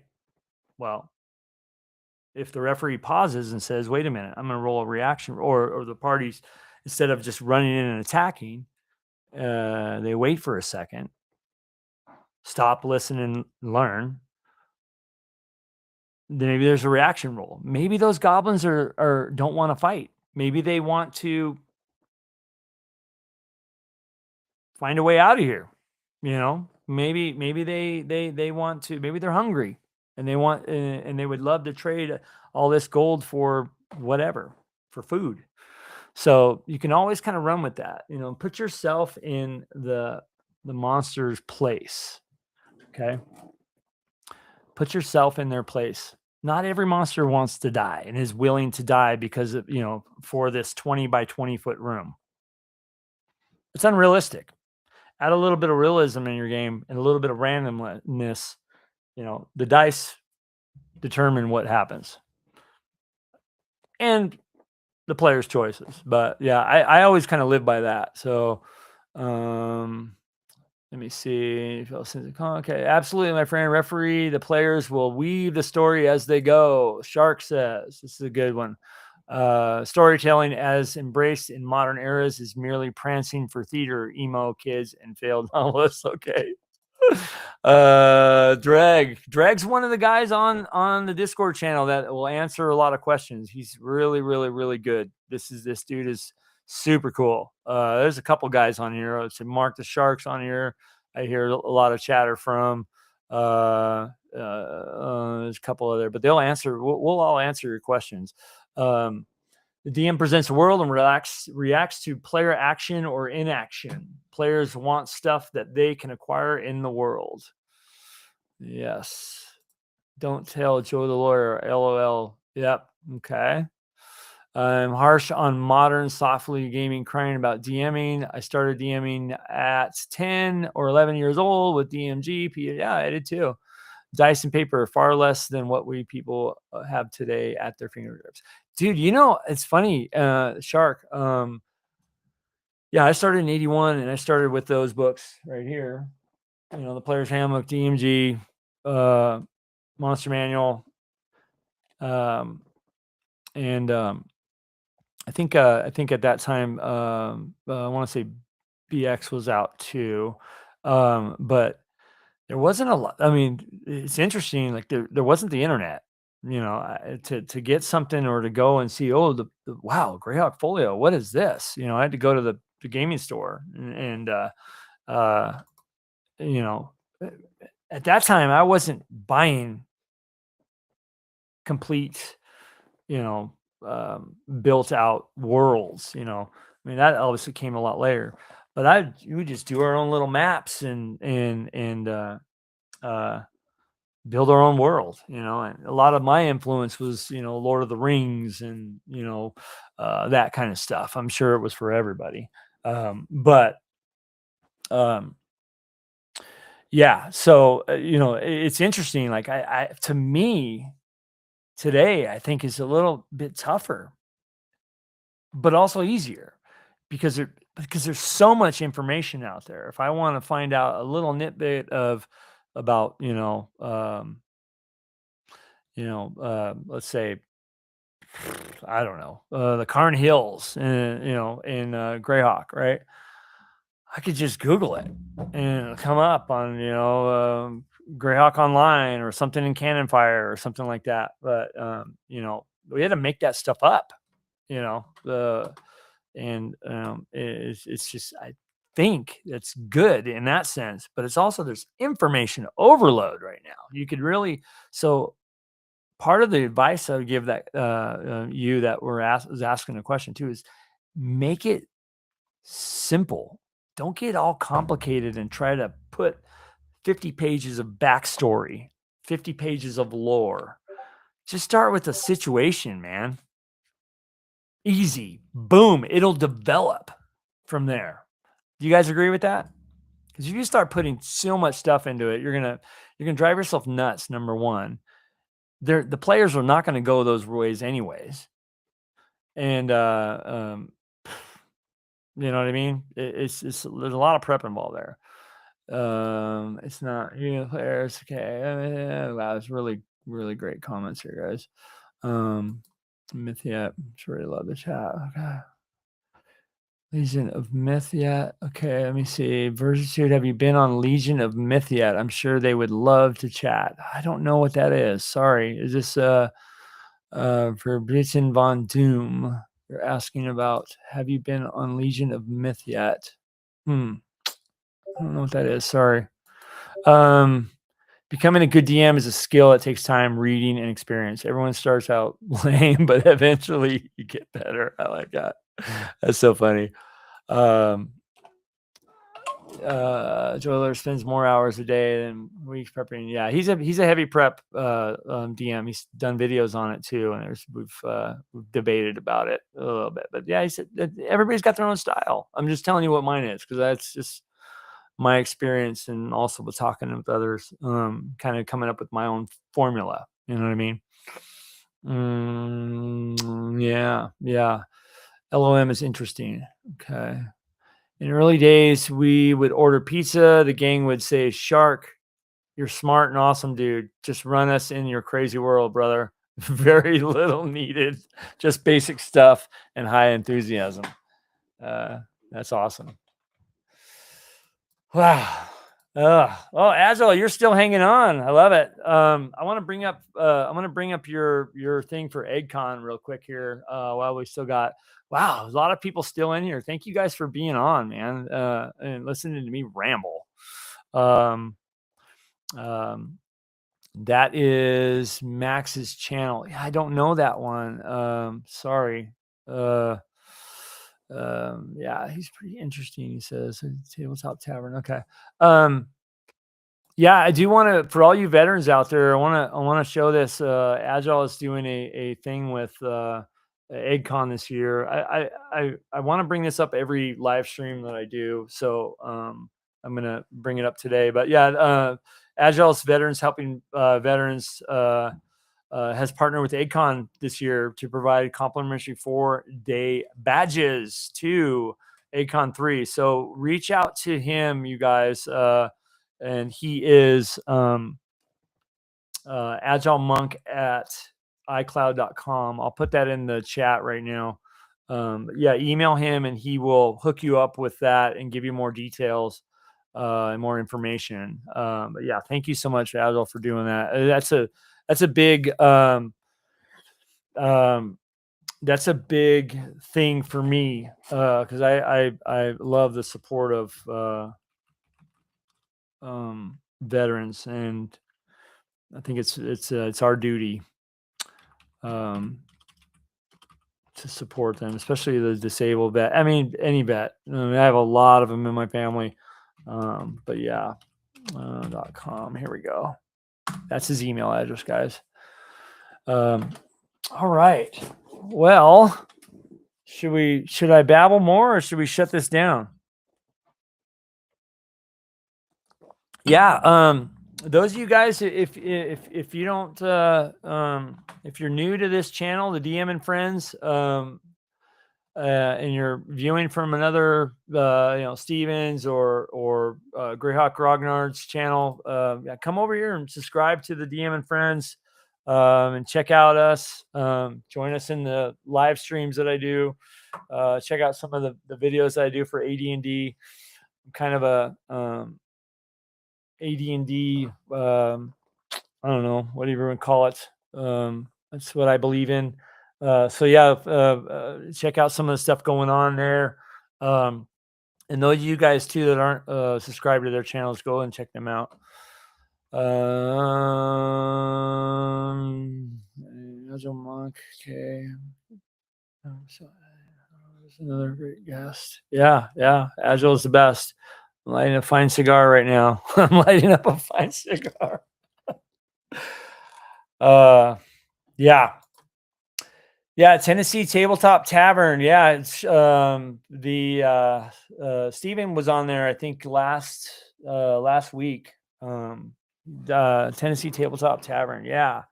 Thanks for being so verbose in this channel today, and I love your participation, man. Thank you so much. Here's to swimming with bow-legged women. All right, I like it. What's the summary? All right. Well, you want to hear a summary, Dreg? Oh man, Discord is blowing up right now too. What is happening? Yeah. And the other thing too, guys, so we just did the last Thursday. I just did the, so a little bit about the DM and friends. This journey that I'm on with this. I'm having so much fun. I really appreciate just everybody, 100%. And um, um, I've just been having so much fun. I mean, as you can tell, and I love chatting with you all.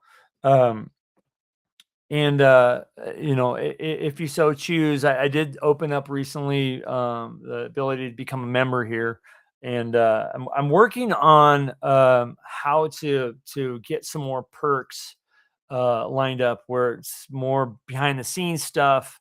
Maybe videos that come out early or members only stuff. I kind of don't know about that yet, but anyway, but one thing I'm doing is every month I've been kind of doing a drawing for modules. This was the last one that I gave out, and this is DM Greg was actually the winner of this, and he told me to hold on to it because I'm going to see it at a con instead of yeah. Shark. Instead of sending it, I'm gonna bring it to him. But I don't know what this month's gonna be, and I got all these guys right here. So I'm gonna just randomly kind of try to figure out which one I'm gonna give out for the month of May. I mean, I got so many. Look at that, Vault of the Drow. They're really good ones. Yeah, but there's the Night of the Walking Dead. I was looking for this bad boy. Yeah, this is one of my favorite Ravenloft modules, and that's what that poster is that I drew up there. Is the world the I was looking for this the other night when somebody asked me. But anyways, so I'm trying to figure out what I might do a poll to see what should be the next module that I do on the giveaway. I might go back to Palace of the Silver Princess. But yeah, we'll figure it out. But that's one of the perks for being a member here. I try to do a drawing once a month, and then there was one live stream where I did a couple. And by the way, those will be in the mail soon. Yeah. So if you choose to, consider becoming a member to the channel, it really helps out the channel, helps out to keeping the doors open. And this is this is a fun venture for me. So and I do work. I have a job, and so extracurricularly, is that the word? Is that the right word? Is what I'm doing this, and it's a lot of fun. I super forming this community. I'm blown away by you guys. Super blown away. Here comes the comments about the goth girls. I love it. And we'll check out the channel if I bear. Okay. Let me see. Yeah, Drake, what's the summary? I guess I skipped over that. For your Bluten von Doom, thank you so much for subbing today. Appreciate it. If my beer supply lasts, might have to do it tomorrow. Time and liver permitting. Wow. And yes, they are. Yes. Shark says he ran a group of 8 Marines when he was in the Corps. Fun. Yeah, dude, I know so many people that played D&D when they were in the service. Yeah, that's super, super cool. Well, all right, you guys. Well, this was a lot of fun hanging out. I see there's still a lot of people on. We got 28 still between all the channels. But I think I'm going to wrap up. So tomorrow I'm recording a video, part 3 of the Weird Gear Chronicles. I'm going to dive deep into the use of chalk. So I did do a post on there, and if any of you guys want to get on, there's a post on YouTube. If any of you guys have interesting uses for chalk, because I think chalk is pretty. It was one of the things that is kind of identified as a weird piece of gear that us old schoolers had. If any of you guys have a good use of it, and I'm going to put it in the video, I have a post on YouTube. Okay. It's the last post I did. And I say, you guys give me some ideas because I want to put them in the video. Because I have a list that I have, but if you guys have something that's different, I want to put it in. So go on. I mean, please go on there and add your ideas, and I'll put them in the source of calcium fiber. Yeah. Yeah. It's also good for mapping. I mean, there's all kinds of uses. So, hey, thank you, Shark. Appreciate it. And I think you're joining from Greyhawk Grognard's channel. Thanks for jumping on, dude. That's really cool. I appreciate you being here, Shark. Yeah, if you guys don't mind, go on to that post and put your ideas in there, because tomorrow I'll do the video, and I'll add your idea to the video, because I think there's so much, and I'm going to do that every week. Runic Man, yes, put that on there, dude, because I'll forget. Yes, yeah, there's another one. Yeah, put that on there, because it really helps me to kind of I'm putting all the ideas together, and I'm going to do this deep dive into chalk. And then, last one was spikes. So every week I'm going to put a post, and I want to hear from you guys, even though the last couple of videos, there's been like all kinds of cross talk about different uses of different things, especially that first video. Dude, I can't even keep them all together. There's so many. So yeah, I'd love to I'd love to hear of your guys' use of chalk in the dungeon crawl. Let me see. Great stream, enjoyed it. Thanks, Mark the Shark. You're the best, dude. Fracking Cylon, thanks, dude. Runic Magic, Spells, I love you all, even the lurkers. Yes, I love you guys too. Seriously. Hey, the voice chat is restricted on the Discord channel. Okay, well, I will open that up. If you're on there, I will open it to people that are, because when you go on Discord, it attaches a role to DM and Friends. I'll open that up. Make sure there should be a DM and Friends voice chat. After this, I'll go check it out with you, all right? You can't talk. Probably because, I don't know, maybe I have something set up wrong. We use it quite a bit. 1981, man, what a year. You need to opened one. You need an opened one. We do have an opened one in there. We all chat in it. So maybe there's something wrong with your role. All right, you guys. Well, I'm going to sign off, dude. Oh my God, there's still 31 people. I feel bad. Yeah, I'm an admin in a dozen Discords. Yeah, you're the 50th person that has asked to be an admin there. I need somebody to be an admin on the Discord. Yeah, you guys. So thank you so much. I think I'm going to really exit this time. Thank you guys so much for being on tonight. And we'll do this again soon. And, take care of each other, and take care of yourself, and God bless. Game on. You guys take care, everybody. Bye-bye.